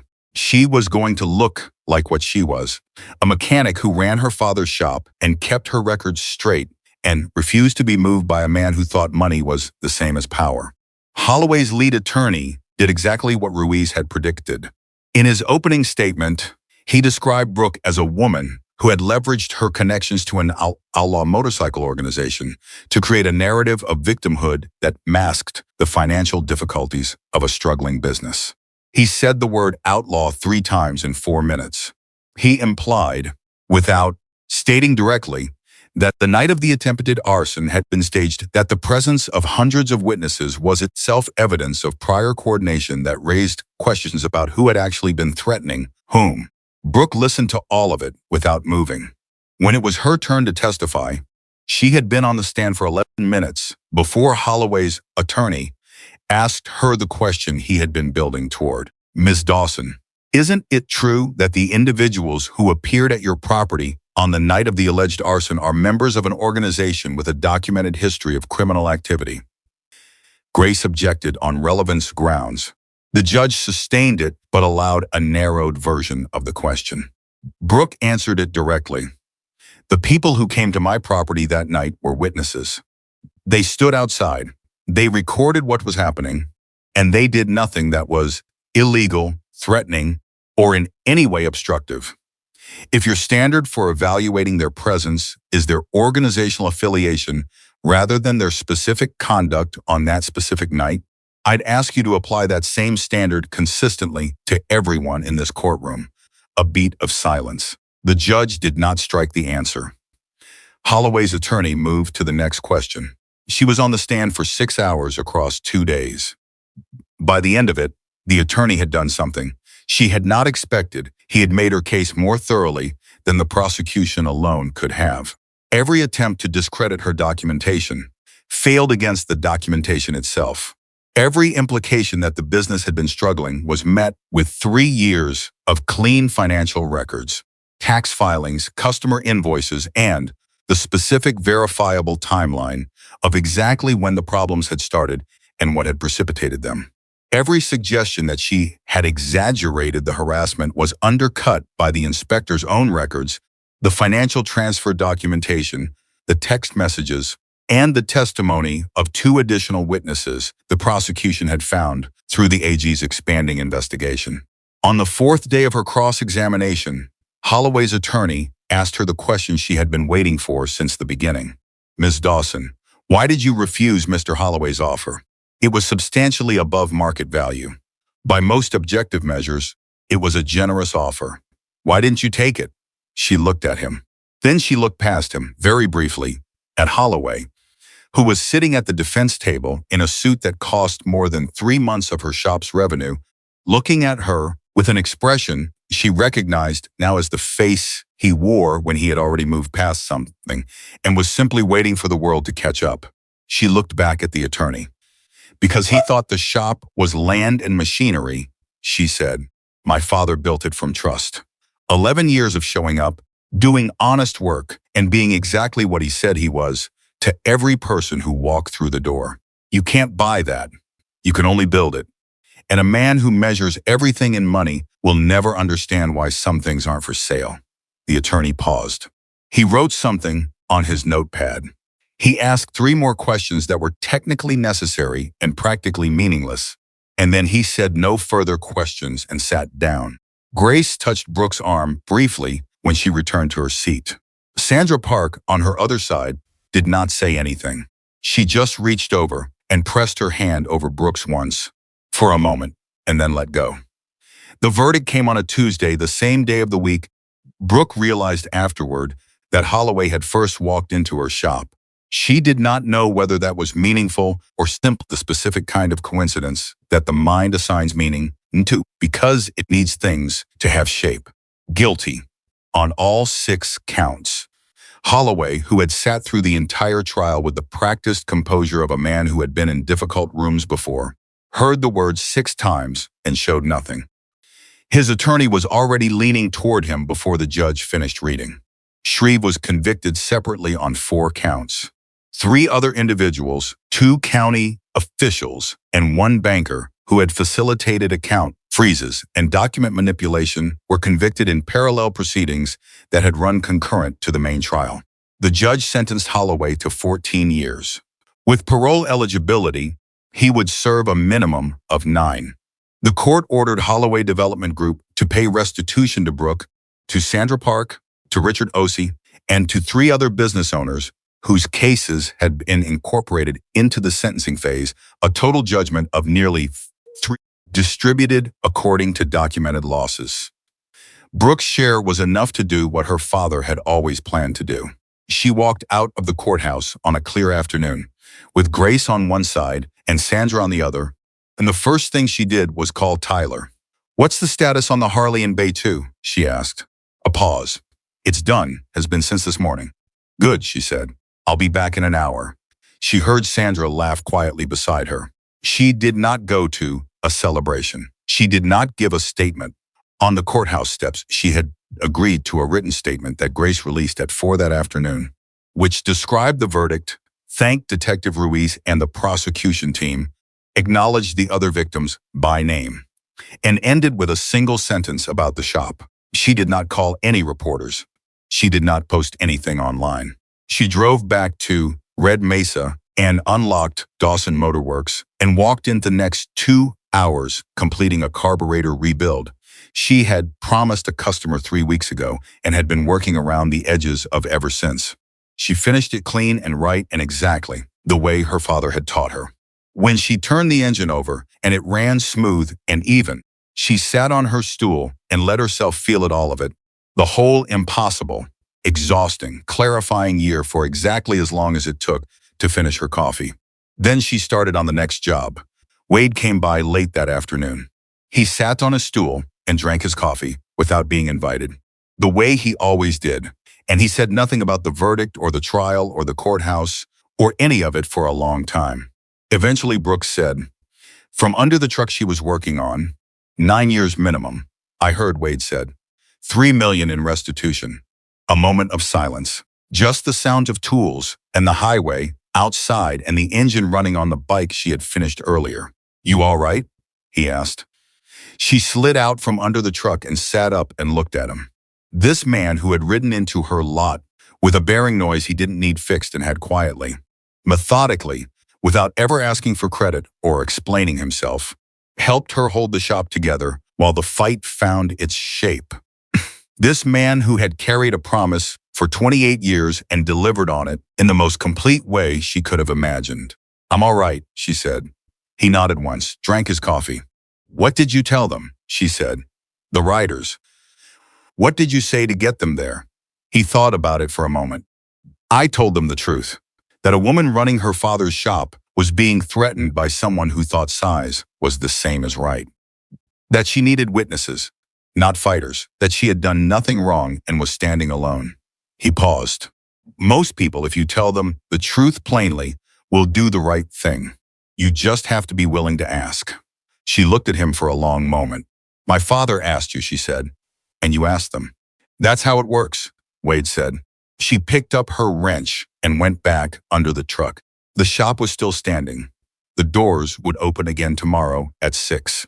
The log was closed, its purpose finally served, sitting in a drawer in her office, where it would stay, because it was a record of what it had cost to be exactly who she was and refused to become anything less. Outside, the highway ran on in both directions toward everything that was still ahead. The restitution check arrived on a Wednesday morning, delivered by certified mail with a return address from the court clerk's office in Phoenix, and Brooke signed for it at the front desk without opening it immediately, because she was in the middle of a brake job and her hands were dirty and some things could wait 20 minutes without the world ending. When she finally sat down in the office and opened the envelope and looked at the number on the check. She held it in both hands for a long moment and said nothing. Not because the number surprised her. Grace had told her exactly what to expect, but because there is a specific feeling that comes with holding the tangible result, something you fought for with your body and your sleep and your father's name. And that feeling is not quite what you imagine it will be when you are in the middle of the fight. It is quieter. It is heavier. It sits in your chest not like a victory, but like a responsibility, because you understand with complete clarity that the money is not the point and never was, and that what you do with it is the only part that matters. She put the check in the top drawer of the desk. Then she called Grace. It came, she said. Good, Grace said. Have you thought about the structure? I've thought about nothing else for 4 months, Brooke said. She had the structure fully mapped, not on paper yet, but in her head, in the specific way she planned engine rebuilds from the ground up, every component accounted for, nothing left to chance. The Walter Dawson Skills Garage would be a separate nonprofit entity, established with a portion of the restitution, housed in the expanded bay she was going to build on the north side of the property. It would offer a 12-week hands-on program for adults who needed a second start, people coming out of unemployment, people aging out of jobs their bodies couldn't do anymore, people who had made mistakes and served their time and needed somewhere that would teach them something real without asking what their record said first. She had spent those 4 months talking to people. She had talked to a vocational rehabilitation counselor in Flagstaff who had been trying to get a program like this funded for 3 years. She had talked to 2 other shop owners in Red Mesa who had offered space and equipment if she could get the administrative structure in place. She had talked to a woman named Carol Mines who had run workforce development programs in Phoenix for 15 years and who, when Brooke described what she was trying to build, had said, "When do you need me to start?" She had talked to Detective Ruiz, who had been quietly developing something she called a community safety network, a structure for small business owners to share threat intelligence and coordinate with law enforcement before a situation reached the point of arson attempts and arson attempt prevention rallies. Ruiz wanted Brooke to be the founding member. Brooke had said yes before Ruiz finished the sentence. She had talked to Wade. Those conversations had been different from all the others. Not because Wade offered opinions he rarely did, unprompted, but because he asked questions that forced her to be precise about things she had been holding loosely. He had a way of sitting across from her with his coffee and his specific patient attention and asking things like, what happens to a student who finishes the 12 weeks and can't find a job immediately, and who decides whether someone qualifies for the program? And what does the shop do when a trainee makes a mistake that costs money? These were not the questions of a skeptic. They were the questions of someone who had spent decades building and maintaining structures that had to hold weight under real conditions, and who knew that the difference between a good idea and a functioning organization was the precise, unglamorous work of answering every question like that before someone else's life depended on the answer. She answered everyone. The nonprofit paperwork was filed 6 weeks after the verdict. Carol Mines came on as program director. The vocational counselor in Flagstaff, whose name was Marcus Webb, agreed to serve on the advisory board. The 2 local shop owners, a woman named Della Chang, who ran an auto glass business that had been in her family for 20 years, and a man named Al Torres, who operated a tire and alignment shop 3 blocks away, donated equipment that collectively was worth more than Brooke had budgeted for the first 2 years of the program. She had not asked them for equipment. They had called her. Della Chang said, "You know what I was doing the night those riders showed up? I was watching from my back window with the lights off because I was afraid. I saw everything. And I didn't come outside because I was too scared." A pause. "I've been ashamed of that since. This is me not being scared anymore." Brooke told her the equipment was worth more than she knew. Al Torres said simply, "Walter Dawson fixed my father's truck for free once. Said my father had an honest face. I always wanted to pay that back somehow." That sentence went into Brooke's chest and stayed there. The renovation on the North Bay took 8 weeks. She project managed it herself working with the contractor after hours and on weekends, learning the parts of construction she didn't already know the way she learned everything, by asking direct questions and doing the work until she understood it. Hector helped. Tyler helped. Wade came by on most days and did not help in any physical sense, but was present in the specific way that presence is its own form of support, the kind that doesn't announce itself, but that you would notice the absence of immediately. On the day the new bay was finished and the sign went up Walter Dawson's Skills Garage, etched in simple black letters on a steel panel that Brooke had designed herself, she stood in front of it for a while before she went inside. She didn't take a photograph. She didn't post anything. She just stood there with the morning light hitting the sign and felt the full weight of what it meant to put her father's name on something that would outlast both of them. Then she went inside and got to work, because the first cohort of students was starting in 3 weeks, and there was still a great deal to do. The first cohort was 6 people. Marcus had helped with the selection process, and Brooke had interviewed each of them personally, not to evaluate their technical knowledge, because the point was that they didn't have it yet, but to understand what they were coming from and what they were building toward. A 47-year-old former warehouse worker named Dennis, whose back injury had ended his previous career, and who needed to find something he could do without destroying what remained of his spine.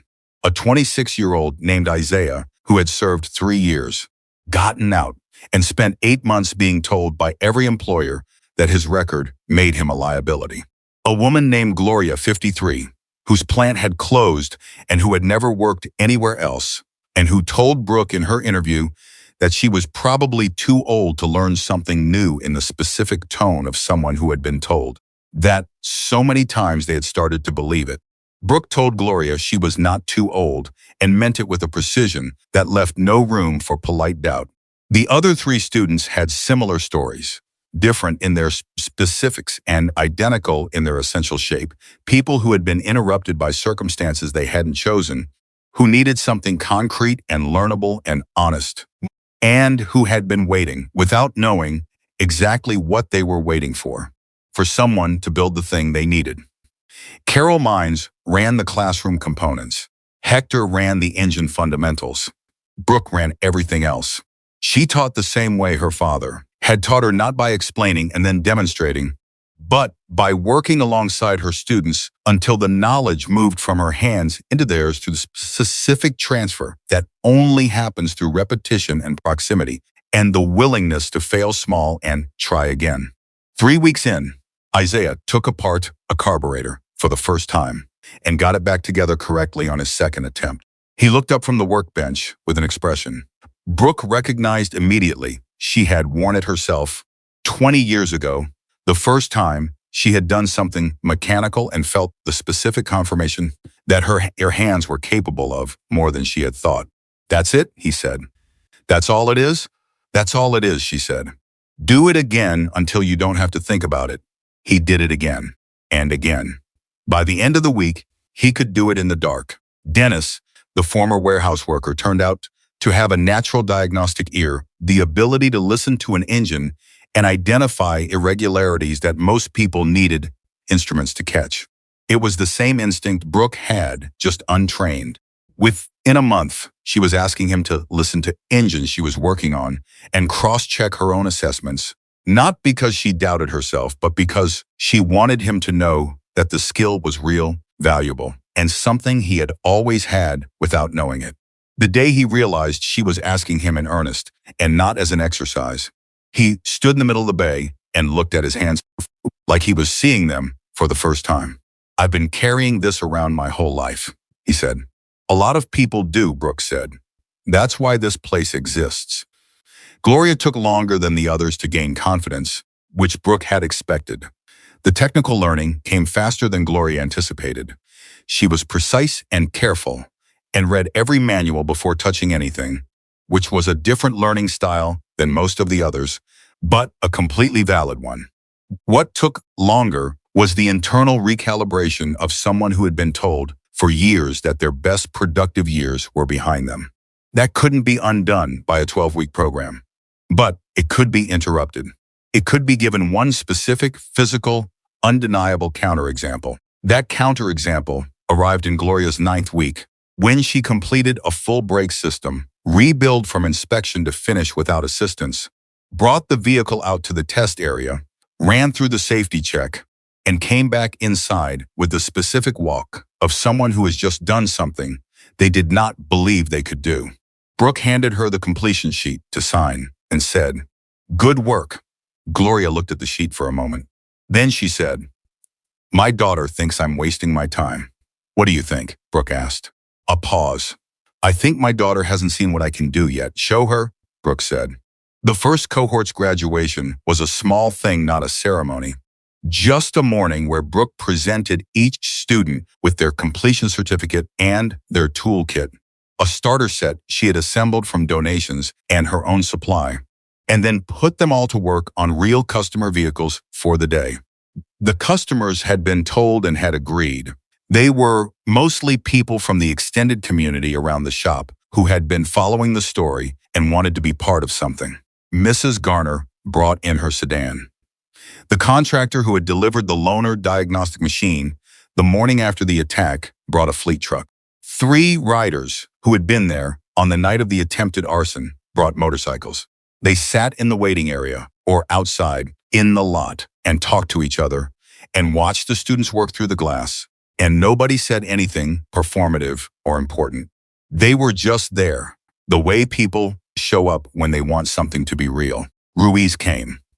Sandra Park drove down from Scottsdale with her teenage son, who spent an hour talking to Isaiah about the program because he was 17 and considering trade school, and his mother had told him about a woman in Red Mesa who had built something worth looking at. Richard Ossie sent a food delivery enough breakfast for everyone in the building with a note that said, simply, "Thank you for not stopping." Hector stood at the edge of the bay watching his students work. Brooke stood beside him, and for a while, neither of them said anything. "Your father would have loved this," Hector said eventually. "I know," she said. "He talked about it for years. The training program. He just never had the money to do it right." Hector paused. "He used to say, 'I can teach anybody. I just need somewhere to put them and enough time.'" Brooke felt it move through her the way things did sometimes, not painfully. Just present and full and too large to hold all at once. "He taught me," she said. "He did," Hector said. And look what came from that. The 1-year anniversary of the attack fell on a Saturday in late October, which happened to be the same weekend that the Hells Angels riders returned to Red Mesa. Wade had not announced it. Nobody had formally announced it. But word had moved the way it moved in these communities through channels Brooke would never fully understand, in language she would never fully hear. And by 8 in the morning on that Saturday, the parking lot of Dawson Motor Works and the highway shoulder on both sides were filled with motorcycles. More than the night of the attempted arson. Significantly more. They came from the same states as before, and from states she hadn't seen patches from the first time: Oregon, Utah, Texas, Montana. Some of them she recognized from the night that had changed everything. Most of them she had never seen, but they all knew why they were there. The event, such as it was, had no formal structure.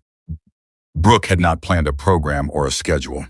What happened was that riders arrived and milled around and talked to each other and bought coffee from the cart that Tyler had set up in the lot. And at some point in the mid-morning, a hat began circulating, literally a motorcycle helmet, passed from hand to hand collecting donations for the Walter Dawson Skills Garage. By noon, the helmet had made its way through the crowd and back to the front table where Carol was sitting, and when Carol counted what was in it, she walked directly to Brooke and handed her a piece of paper with the total written on it. Brooke looked at the number. Then she looked at the crowd. "Is this right?" "I counted it 3 times, Carol said. The number was enough to fully fund the second cohort, including student stipends that Brooke had been trying to find a way to offer so that people who couldn't afford to attend without income support would have a real option. She had been working on that funding problem for 6 months. It solved itself in a single morning through the collective decision of several hundred people who passed a helmet around because a woman they had never met had held a shop for nearly a year against everything that had been sent to take it from her. She stood at the edge of the lot and looked out at the crowd for a while. She was not a person who gave speeches. She had never been comfortable with that specific form of performance. But she found herself walking to where the largest cluster of riders was gathered and standing in the middle of them without a microphone.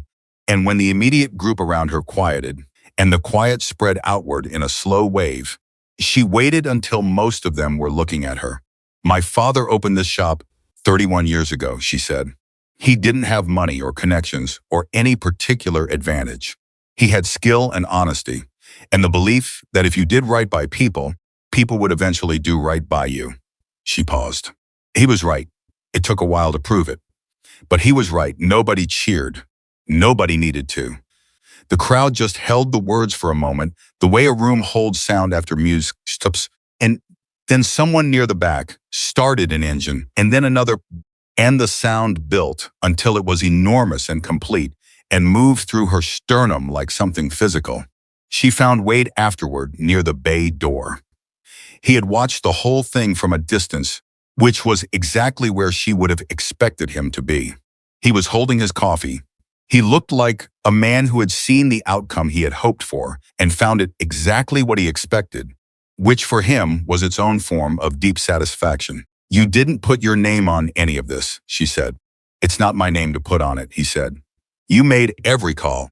You organized every piece. I called some people," he said. "The rest of it was you."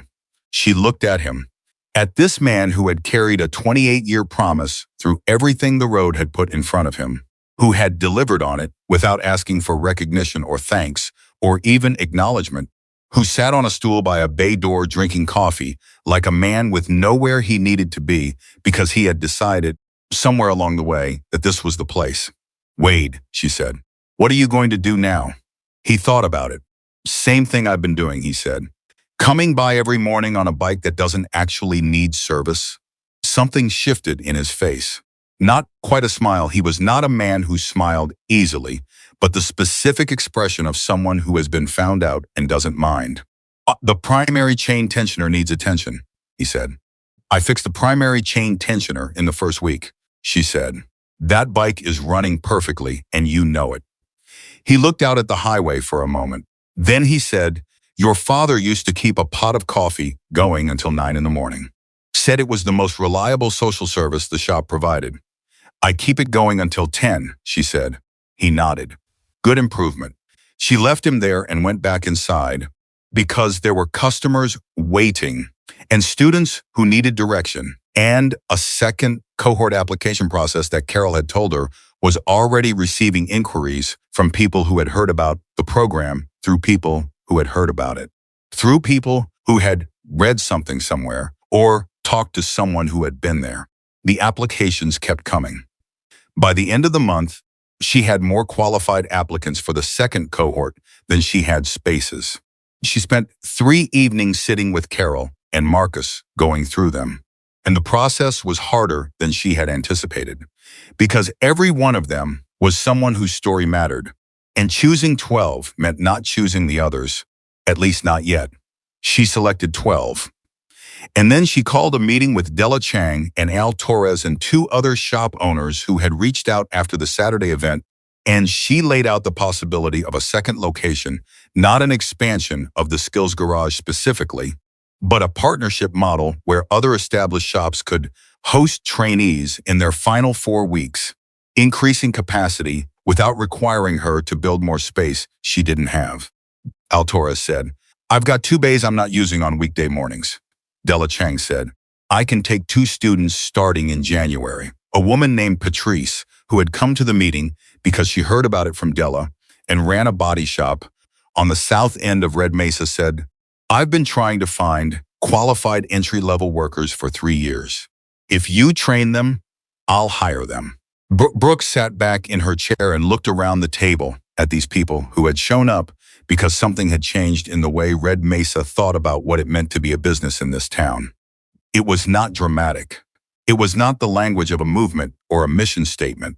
It was just shop owners sitting around a table talking about morning bay availability and student-to-mentor ratios, which is exactly what it looked like when a community decided, without any ceremony, to take care of itself. The second bay at Dawson Motor Works, the one she kept specifically for travelers in need, got its first real test 6 weeks after the anniversary event, when a woman named Terry pulled off the highway with her engine making the kind of noise that meant she was going to be calling a tow truck in the next 20 minutes if someone didn't help her. She was driving from El Paso to Phoenix with her 2 daughters. She had $200 to her name until her next paycheck, and the look on her face when she walked into the shop was the specific look of someone calculating how many more things can go wrong before the whole structure collapses. Brooke diagnosed the problem in 8 minutes. A cracked serpentine belt and a failing tensioner pulley, not catastrophic, not expensive in parts, fixable in under an hour. "What's it going to cost?" Terry asked. Brooke looked at her. At the 2 girls sitting in the waiting area, the younger one asleep against her sister's arm. At Terry's hands, which were the hands of someone who worked with them for a living and kept them presentable anyway, which was its own form of dignity under pressure. "The bay is free for travelers," Brooke said. "Parts are at cost. Today that's $47. Terry looked at her for a moment. "Are you serious?" "It's what my father would have done," Brooke said. "Come back in an hour. I'll have you on the road." She put Isaiah on the repair under her supervision. He did it correctly and completely and faster than she would have predicted 6 weeks earlier.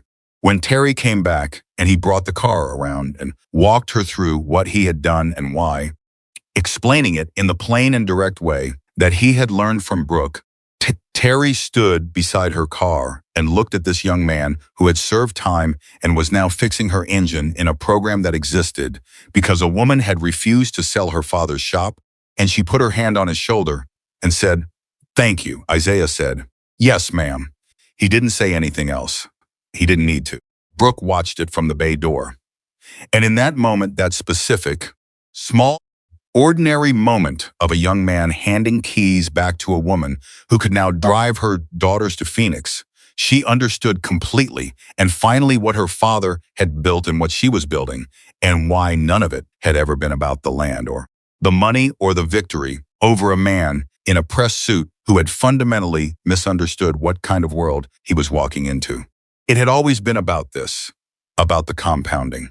The quiet, unbroken chain of one person doing right by another, until it had traveled so far from its origin that the original act was just the beginning of a story that was still being written.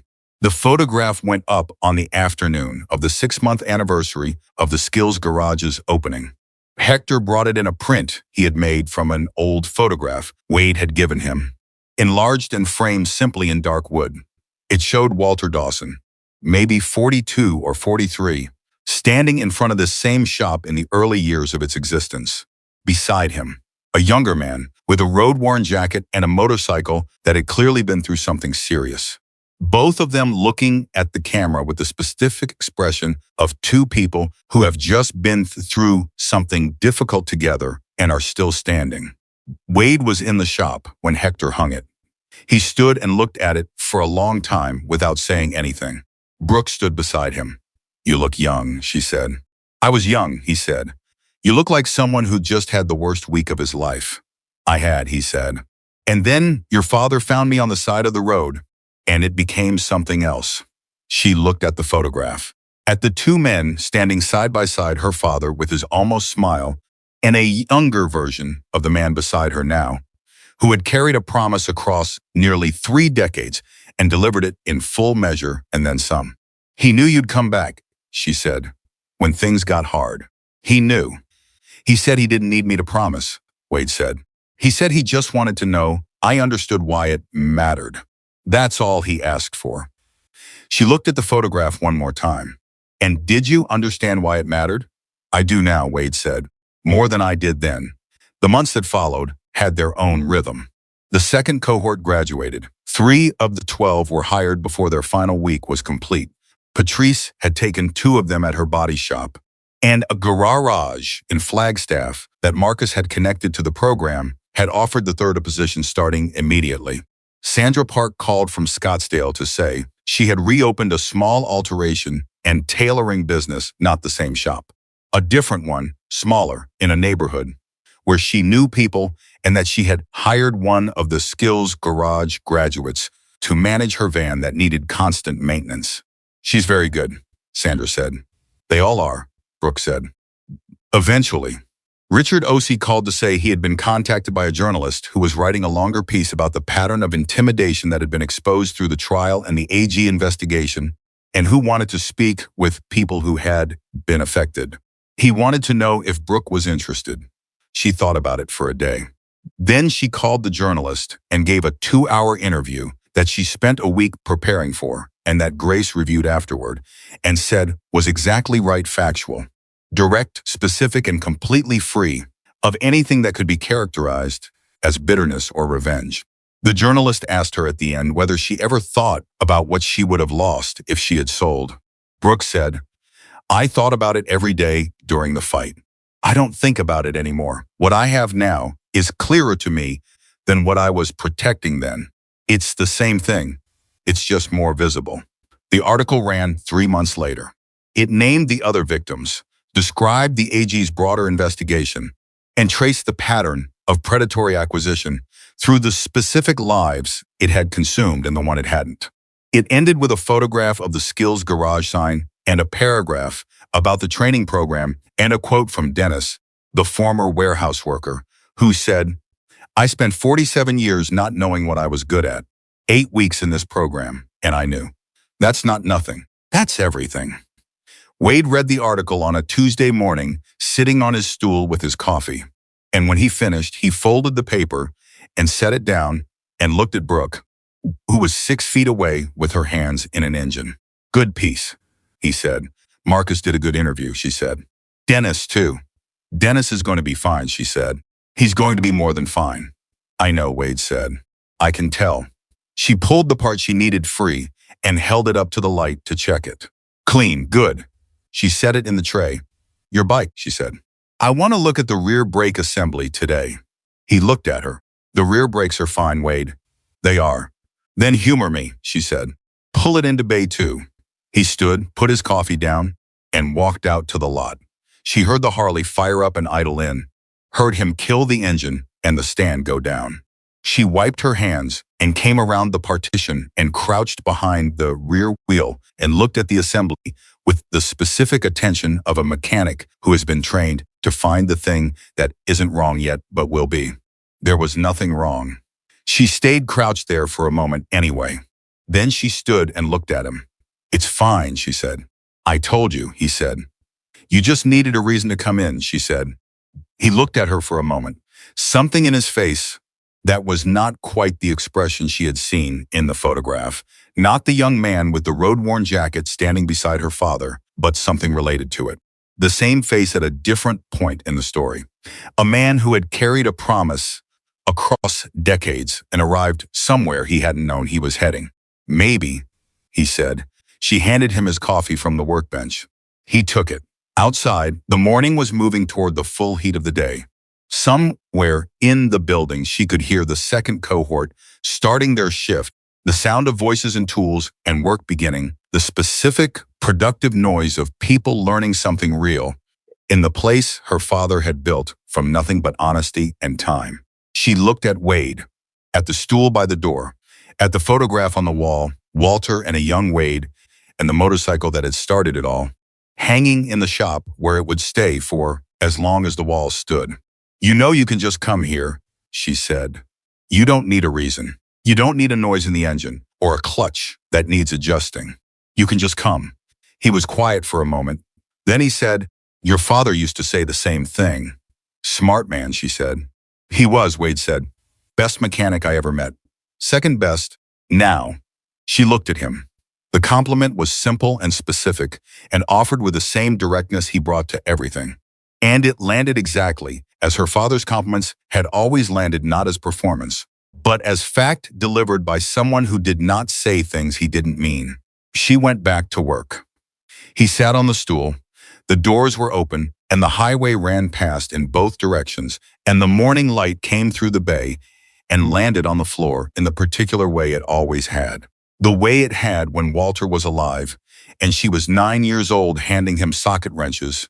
The way it had on every morning she had opened these doors alone and refused to close them. The way it would tomorrow, and the day after that, and the day after that. This was what her father had built.